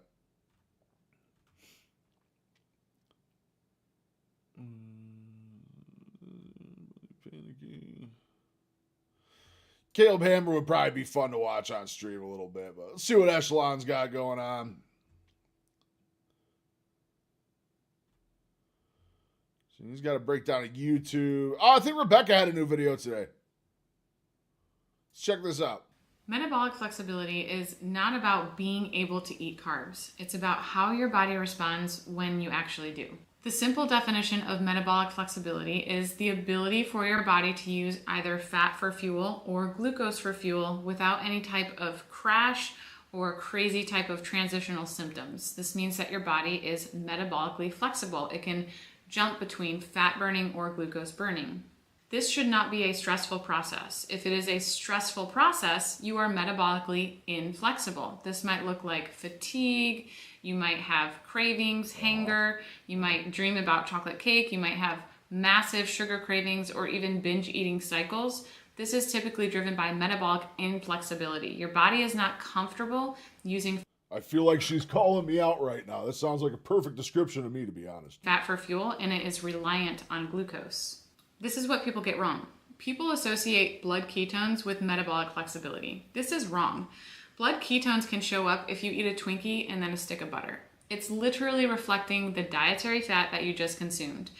The longer that you're actually burning fat for fuel, the more those blood ketones will go down because you are efficiently using them for fuel. I forgot to mention you don't care much for prime automatically rib. Oh, associate ketones blasphemy. with metabolic Blasphemy. flexibility. Some people I will also love a nice associate prime rib. being low Love me a carb for a prime rib. very extended period of time with metabolic flexibility. This actually indicates inflexibility. If you feel that you only function well, low carb or zero carb, this also indicates metabolic inflexibility. For some reason, you are not responding well to glucose or carbohydrates, and that's not necessarily a good thing. Now, don't hear me say that zero carb or low carb is not sustainable. You can 100% do these for life if they are done properly and if you're fat adapted and metabolically flexible. That's right. But for some individuals, this can actually backfire. What does metabolic flexibility actually look like? Stable energy between meals is one of the first ones. You should be able to stretch 2-4 hours between meals without having a blood sugar crash or get shaky or irritable or hangry. Another It's one of the biggest things I've noticed. My blood sugar just stays so consistent throughout. Actually, now that I'm fasting, should we do a blood sugar? Let's check our blood sugar live on stream. I'm going to go fill up my water real quick because I am out and I'm nowhere near my goal for the day, so I need some more hydration. We'll get a jam going, and I'll be right back.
Oh, absolutely. I get hangry too. Not so much. I really don't feel like I do as much on carnivore. Definitely before, when I was a carbaholic, sugar-fueled mess, yeah, absolutely, I used to get hangry. I don't know if Wifey's still in here, but she can absolutely attest to that. Absolutely attest to that.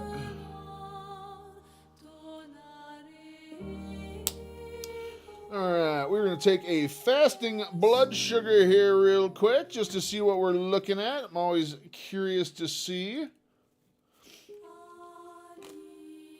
I'm starting to feel really cold, so you can tell the fast is really starting to kick in. I know the fast is going really, really well when I start freezing. As soon as I'm freezing, generally a good sign.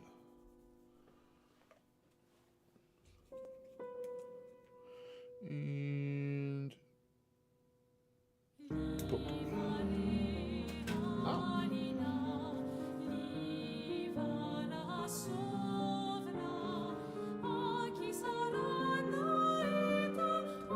show me potato salad.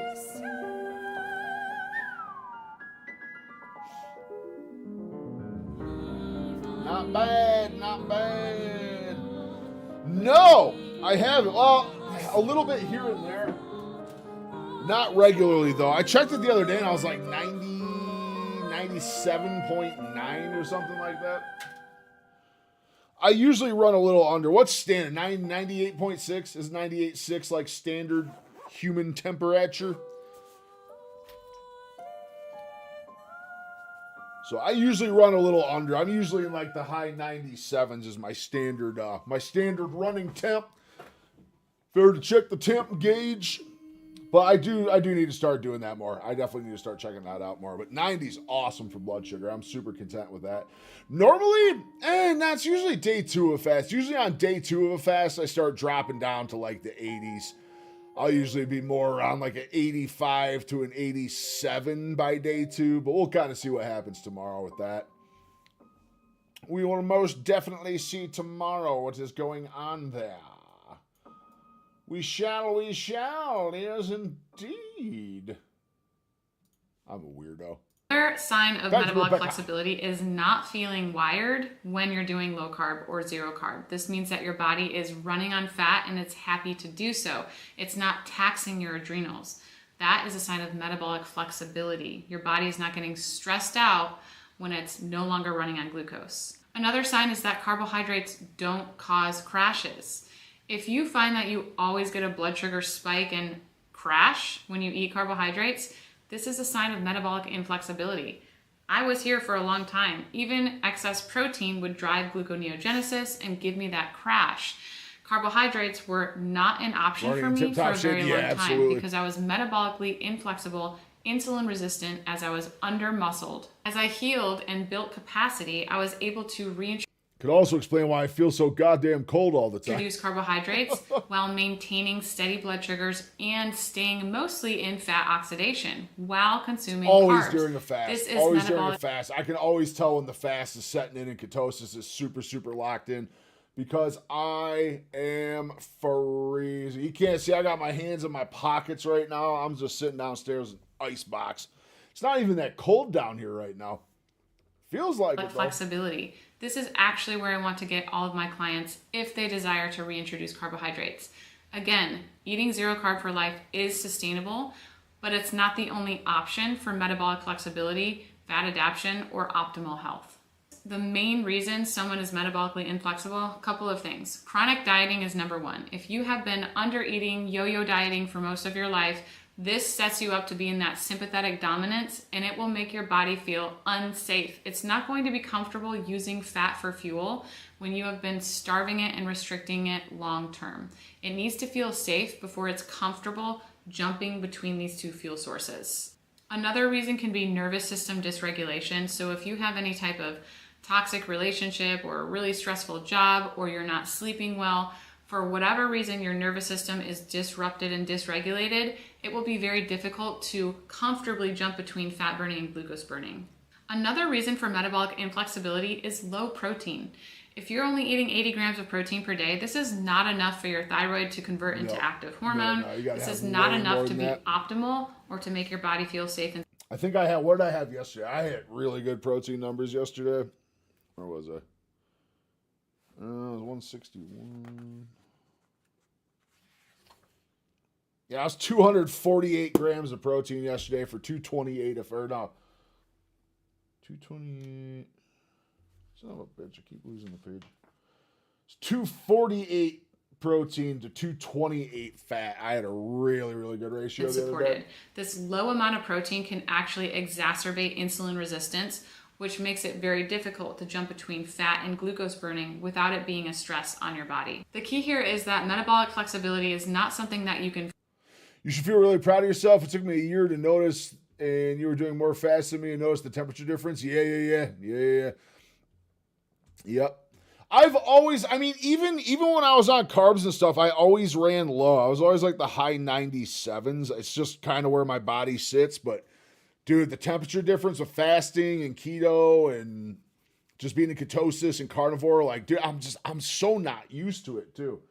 I'm so not used to it. I've always been the big sweaty mess, you know what I mean? Now here it is, and I'm just cold constantly. Also, state of Pennsylvania, just still doing 30-degree stuff is not helping with that. Just throwing that in one more time in case someone's listening and wants to send the 70-degree weather my way, because that would be very cool. Anyway. Force is something that you build over time. I talk about building capacity. This is what I'm talking about. You can become more metabolically flexible the longer that you train your body to be a fat burning machine.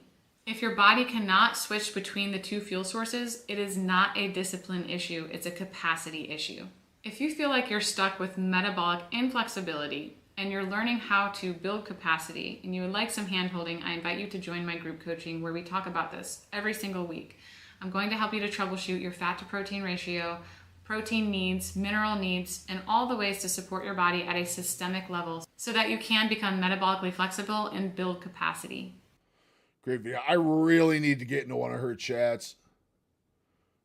Private group coaching, one-on-one coaching, Substack, Frank Kazia's website. Her one-on-one coaching is no joke, and I know roughly. Woo. Private group coaching. Where's the chat one though?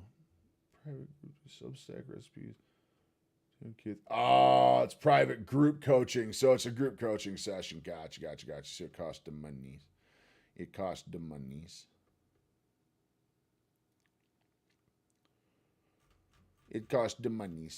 Another fantastic video by Rebecca. I was absolutely honored to meet her at Meat Stock. She is a sweetheart. I did not get to talk to her for long. I did not get to talk to her for super long. I really wanted to pick her brain. I read her book right before we went down for Meat Stock, like 2 nights before. I have not read that much of a book in that short of a period in some time. It was a really, really good read. I highly advise checking it out. Tatiana was there. I did not talk to her much. What else was Chafee got going on? Chafee. I always say Chafee's name wrong. I love his videos. They're all so long, though. What's Patrick doing? We haven't looked at Patrick in a while.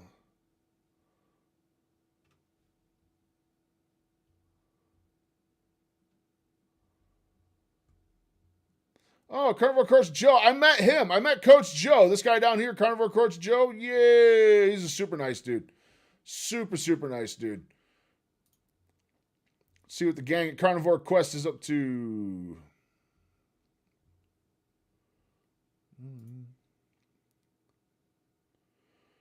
You can eat sardines and gain that superpower like Dr. Norwitz. I could.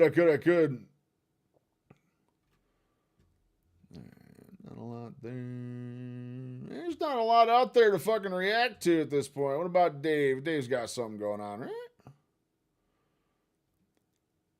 I am interviewing with Dave again at some point, but I think that's probably going to be the last one, I would assume. I don't think he has people more than 3 times. It sounded like it didn't even really want to do the third one, but we're going to go ahead and do it anyway.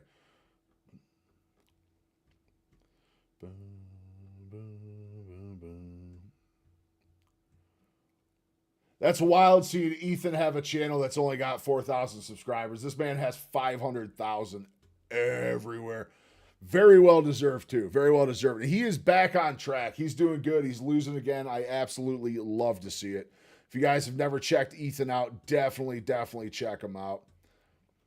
More so on like Facebook or Instagram, TikTok. He's much bigger over there. He doesn't have a huge following on YouTube's, but Benny Johnson, we don't want to look at none of that stuff.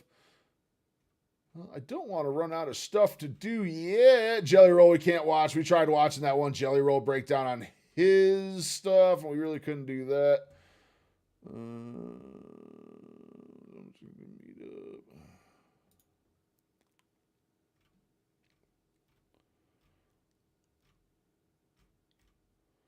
La la la la la la la la.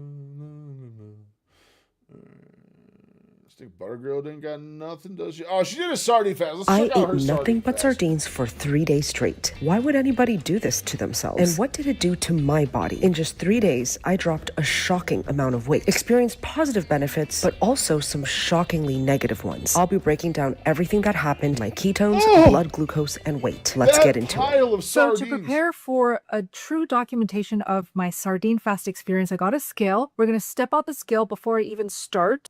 120.6. I've officially lost 1 Bella, by the way.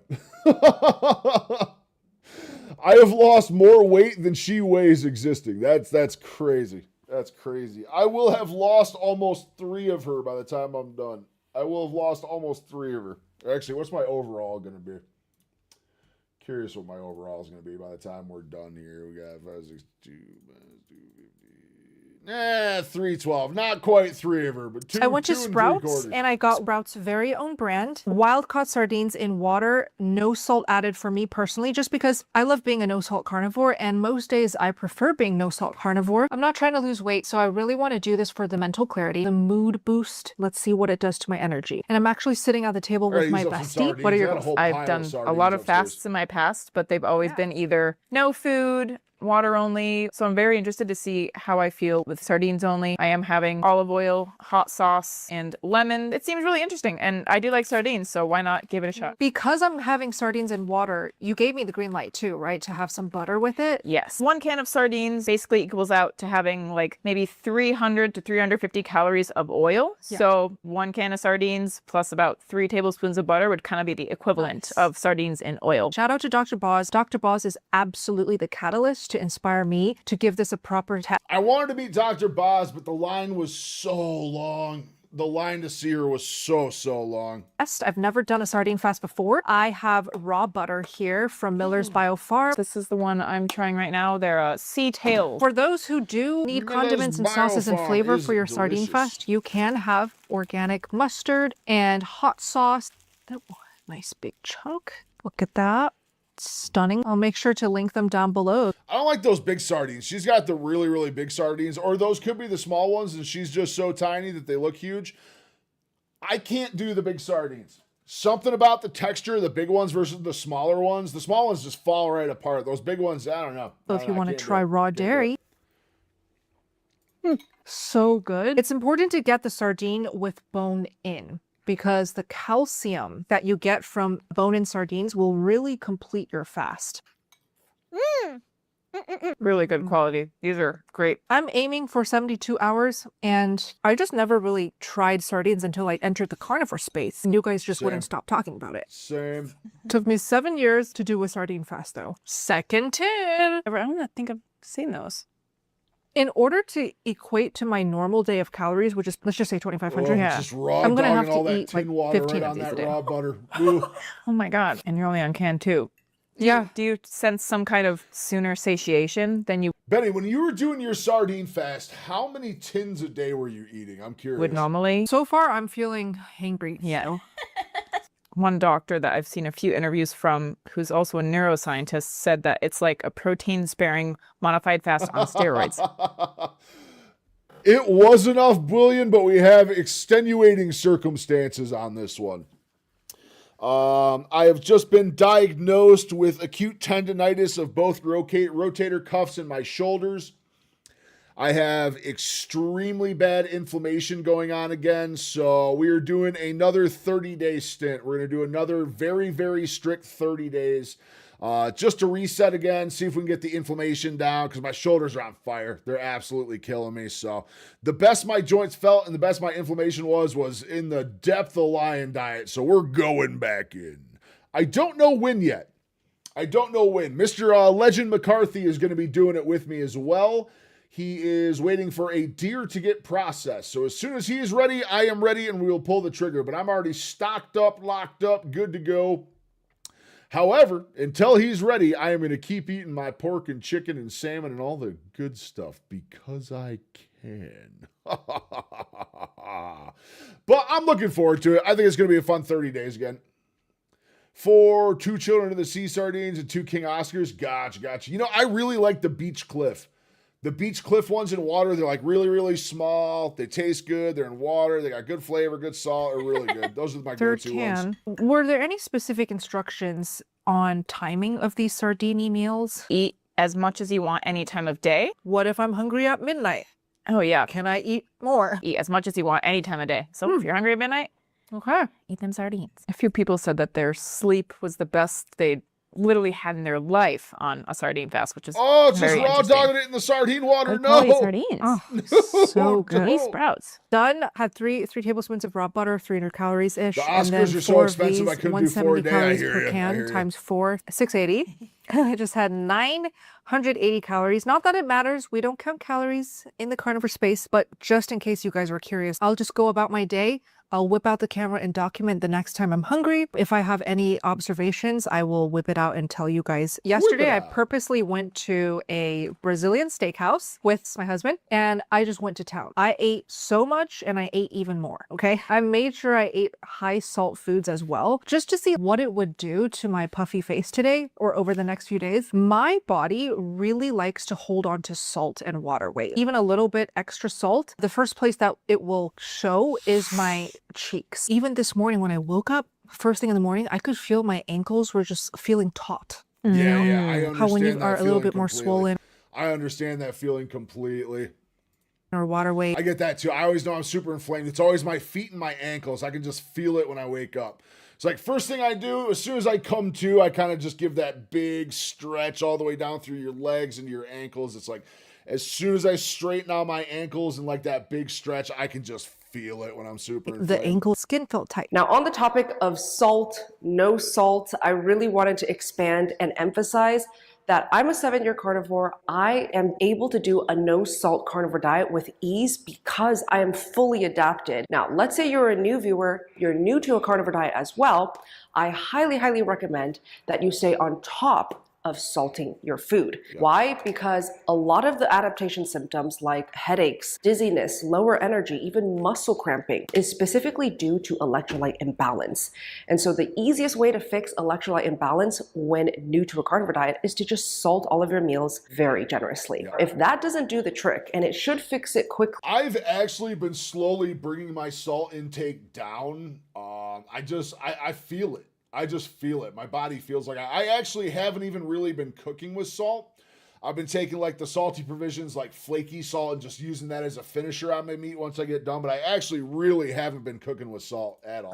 Then I highly recommend leaning on a high quality electrolyte supplement. This one from Element is the one that I've always recommended since day one, but like only the their Kirkland raw animal flavored unflavored, sardines. okay? I've never Because the tried flavored either of ones, those. Check on the house, and so there's a perfect time to give you guys an update on how everything is feeling so far. 2 hours after I ate my first sardine meal, and I am feeling nauseated. It's not fun at all. Can someone explain, by the way, in the comments, why am I feeling nauseated? Because I'm confused. I literally ate 4 cans of sardines and raw butter. That's all I ate. She was raw dogging that butter right in the tin water. All I'm going to say is that probably had something to do with it.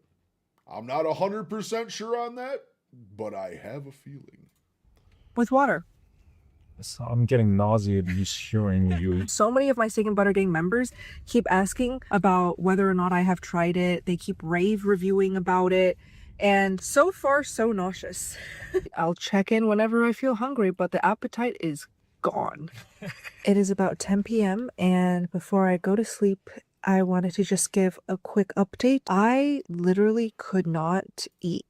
I try, but I end up adding it back, but I'm moving more and it's getting hotter. Yeah, for sure. The more it gets warm and you're sweating and heavy activities, you definitely want to keep adding it, but I've definitely had a big reduction in how much salt I'm using. Also, I think the salters, a lot of that, I'm getting so much from the electrolytes too that it doesn't really matter how much I'm putting on the food. Salter really, really helps. Any more sardines than the 4 cans that I ate initially. So I ended up not eating any more sardines because I just had zero appetite. So I don't know why, but maybe these sardines just do something that shut down the appetite completely. I don't really want to force myself to eat more, especially after that wave of nausea. So it's an interesting experience to say the least. I'm gonna go to bed and I'll see you guys tomorrow morning. Good night. Ooh, 54. I have not eaten since the last meal yesterday because I'm anxious, but okay. Good gravy. I feel like my blood sugar's fucking low. I'm happy with the 90. There she is at 54. I mean, 54 is considered like low, right? That is what it says. Okay, I'm making my meal. I want to make it crispy, so we're going to air fry it. So I'm going to do 4 cans again, drain out all the water. Just the smell of the sardine is making me nauseous again. Yeah. But hey, I gotta commit. Once I get a sear on them, I like to do a pan sear on mine. Once you get a pan sear on with a little butter and salt, they're fantastic. But that smell that she's talking about when you first open that can, oh my God, it hits you like a ton of bricks. So palpable. Oh, we're gonna mesh. So that's what it looks like. Air fry. 400 degrees. And we'll just do 20 minutes and keep an eye and start and let it work its magic. Yeah, I air fried mine for about 20 minutes. We are day 2 of the sardine fast, and I'm just gonna be honest. Look at that. It's just a disc of sardines. A literal disc of sardines. Horrifying. I hate this. It suddenly went downhill after my first meal. I have some cold sparkling water to cut the nausea today. Anything to eliminate. I'm just gonna eat because my blood sugar is dangerously low, apparently. I'm gonna need some salt. Did you see that blood sugar reading she just did, babe? Were you watching when she did the blood sugar? Because holy shit. Bringing in the salt. Goodbye, no salt carnivore. The nausea really hit hard an hour after my first meal yesterday. And then I started getting really gassy and I started farting, like non-stop farting for like 3 hours straight. And then the nausea came. And then I was like, am I dying? Why don't you share your experience? Well, I am coming off carbs. Around 3 p.m., my energy was dipping. I just had like stomach pains and stomach cramps. Did my walk, could not even fall asleep very well with just stomach pains, cramps. We took our ketone and blood sugar with the Keto Mojo for the first time. I'll put up our numbers. Bella's, Janelle's. I mean, I'm not surprised that my ketones are higher than Janelle's because I've been carnivore, whereas Janelle has been eating more of a animal-based diet with carbs. Tell me what you guys think of our numbers, because we're new to this whole world of measuring, looking at numbers, and also to the world of sardine fast. So far, I rated a 0 out of 10. No, that's dramatic. 3 out of 10, okay? Yeah, same. We honestly truly did enjoy our meals yesterday. Like nothing about our meals we didn't like, yet then afterwards, it was like the after effects of the symptoms.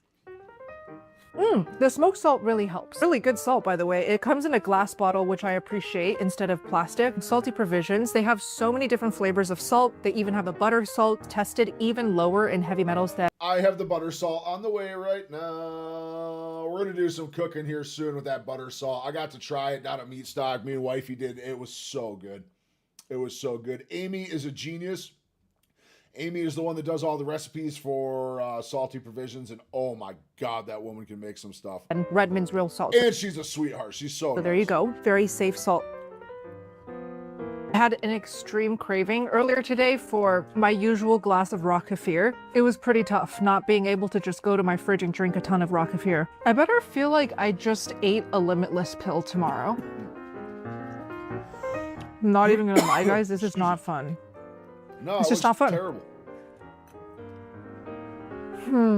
Here's the thing though, the amazing thing about carnivore for My maximum is like 2 tins with breakfast, and even that's a struggle. Like one tin is enough for me. One is absolutely enough.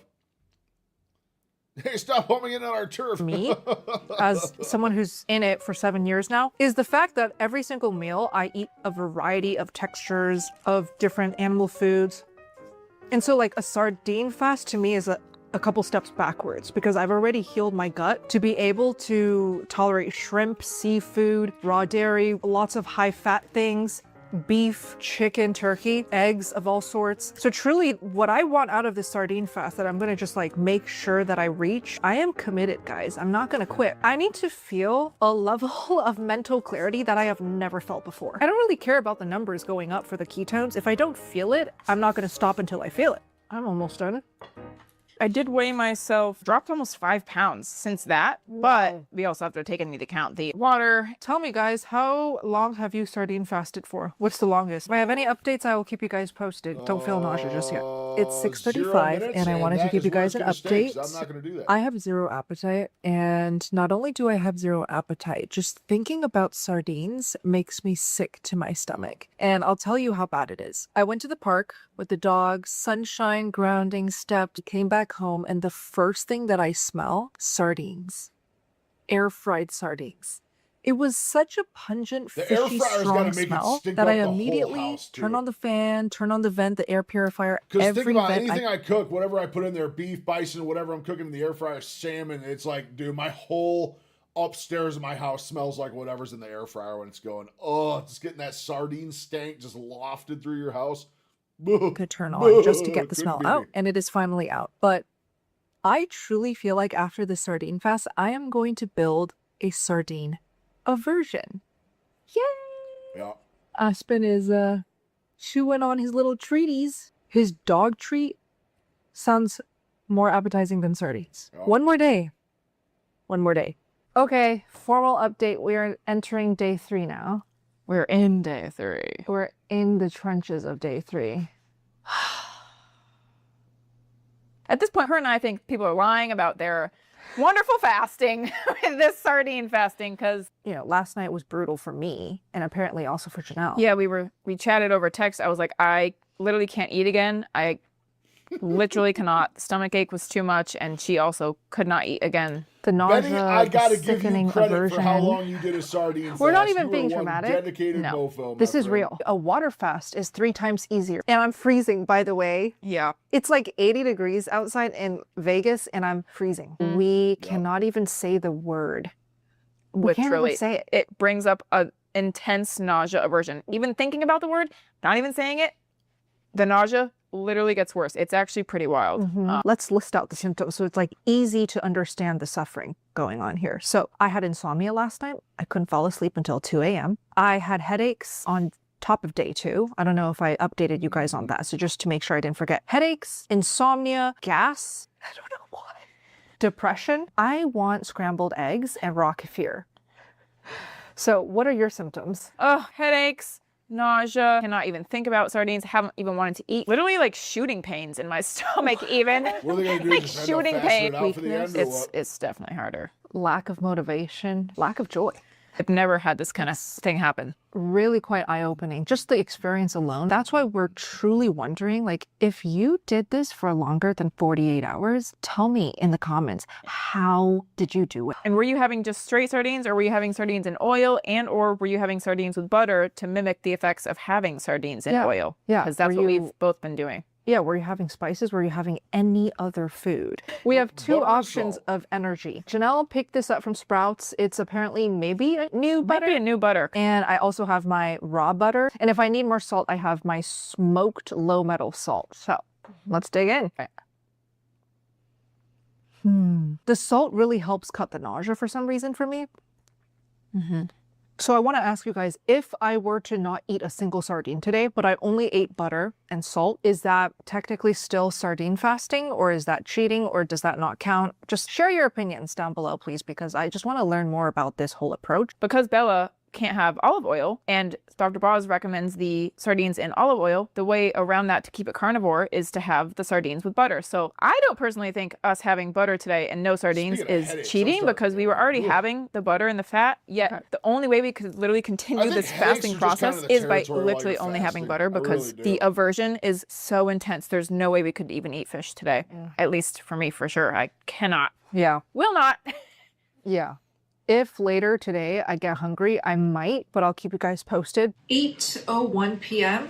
We are day 3 evening, and I've been waiting for any type of appetite or any type of hunger to happen, and zero. I refuse to cook it today because I just know if I were to just smell a whiff of this food, I'm going to throw up. It's that bad. I don't feel sleepy at all. I just couldn't fall asleep until 2 a.m. And tonight, I fear that the same thing is going to happen, if not worse, where I just can't fall asleep at all. So maybe in a couple hours, I'll check back in. It is 10:40 p.m. I have been thinking about poached eggs in bone broth for literally the past 2 hours. I'm wide awake, and my stomach, I'm like in blankets right now, but I'm freezing. My stomach has nonstop been growling and grumbling and rumbling and moaning and groaning. It just makes so many sounds. I mean, at this point, I'm starving myself, right? This is not healthy. I didn't even want to lose weight. I literally said at the start of this video that I don't want to lose weight. So what am I even doing at this point? And by the way, I did the math. So technically, the moment that I finished my dinner the night before day 1 of the sardine fast was actually the real start of my sardine fast. So that means it's been 72 hours. Okay? I wish I could take my ketone and my blood glucose right now just to show you guys what the numbers are now before I go cook and break my fast, but Janelle actually took the keto mojo. So I'm gonna just step on the scale as my last measure the sardine of fast progress. attempt. You ever tried a sardine fast, Uncle? No, couldn't be me. Could not be me. That it's even a measure of progress, because I said I don't want to lose weight, so whatever. I don't have the keto mojo, but I also, while I was in bed, I searched what is my GKI, and my GKI is literally 1.03. That means I am in deep, deep therapeutic ketosis, and any lower would just be too much. I'm not trying to heal chronic diseases and issues. I feel amazing on a high-fat carnivore diet. I mean, there's no way I'm going to fall asleep at this rate if I'm going to continue to starve myself. At this point, it's dangerous. At this point, it's harmful. I'm going to start boiling my, oh my God, that's too bright. Just gonna do it in the dark, okay? So I have a frozen bone broth. This is Bonafide. This is what I have for my emergency kit. Frozen chunk of bone broth. Thaw this ASAP. I feel like I lost a lot of water weight. Okay, so this is insane, but that is where I'm at. I literally promised you guys I would do anything to not lose weight, and I dropped 7 pounds. And no. Aspen's like, Mommy, what is going on? You're neurotic. You're going crazy. But 11 eggs. Yes, 11. How beautiful is this? I can't wait to eat. Of course, I have to show you what my perfect poached eggs look like on the inside. Look at that. Definitely feel like my face has also depuffed. It feels once you break that fast point, not even talking sardine fast, just standard fast, that first meal is so reinvigorating. It's a not bit, even but funny. I am gonna dig in. I'm so grateful. I don't think I've tasted anything better. So now that I've tried it, I can tell you right now, I'm a 7-year carnivore, and I've been eating a high-fat carnivore diet for 7 years straight, not a single cheat day, because when I'm committed, I'm committed. When I feel good, I will never stop doing what made me feel good. And that's what the high-fat carnivore diet did for me. It healed me inside out. It brought me joy, energy, life. I don't see any point in using a sardine fast unless you were trying to reach therapeutic ketosis, therefore therapeutic healing. I did not experience literally any benefit from this sardine fast that I could not have experienced from just living a high-fat carnivore diet. Eating when hungry, stopping when full, continuing the process, sticking to it, being consistent. In fact, it was a hindrance to my daily life and my routine. So the final verdict is I personally didn't enjoy it very much. Although I had mental clarity, I lost sleep, my energy dipped, and I felt freezing all the time. Just to wrap up, I wanted to share with you guys my ketones and blood glucose. This was the morning after I broke my fast by eating those poached eggs. And yet my ketones shot up to 3.8 and my glucose stayed stable at 70. Thank you all so much for watching today's video. If you guys would like to see me do other types of experiments and modalities, just drop your request down below in the comment section and I will keep an eye. To wrap up, I just know I'm going to get a lot of questions on these glasses that I wore all throughout the video. If you don't know what blue blockers are, they're basically... All right, another beautiful video by Bella addressing sardine fasting, which again, couldn't be me. I could never. I could absolutely never. But on that note, we are going to call it there, friends. I got some extra editing stuff to do this evening, so I'm going to take off and do that. I'll try to be more lively in some other streams, Uncle. I know you got a whole bunch you wanted me to check out, so I'm going to try and be more lively in those. A lot of big stuff coming up, guys. We got Lion Diet Round 2 on the horizon here. We are shooting for a 100-hour fast next week. We're going to have a ton of coverage on that. We are doing a collab/duet with Mr. Joshua Stafford. Little friendly contest, if you will. So that's going to be really, really fun. We'll have more information out about that tomorrow on all platforms. And yeah, I'm super looking forward to it. Thank you guys so much for hanging out this evening. I will be live Friday at 4 p.m. for some more shenanigans. We really didn't have a whole lot to react to today. Pretty quiet on the Northern Front, if you know what I mean. But we're going to get some more work done. I'm going to hang out with the puppy. I'm going to try and go get some sunshine in my life before it goes down for the evening and have myself a good time. Hope you all are happy, well-fed. Have yourself a beautiful evening, and we'll see you Friday.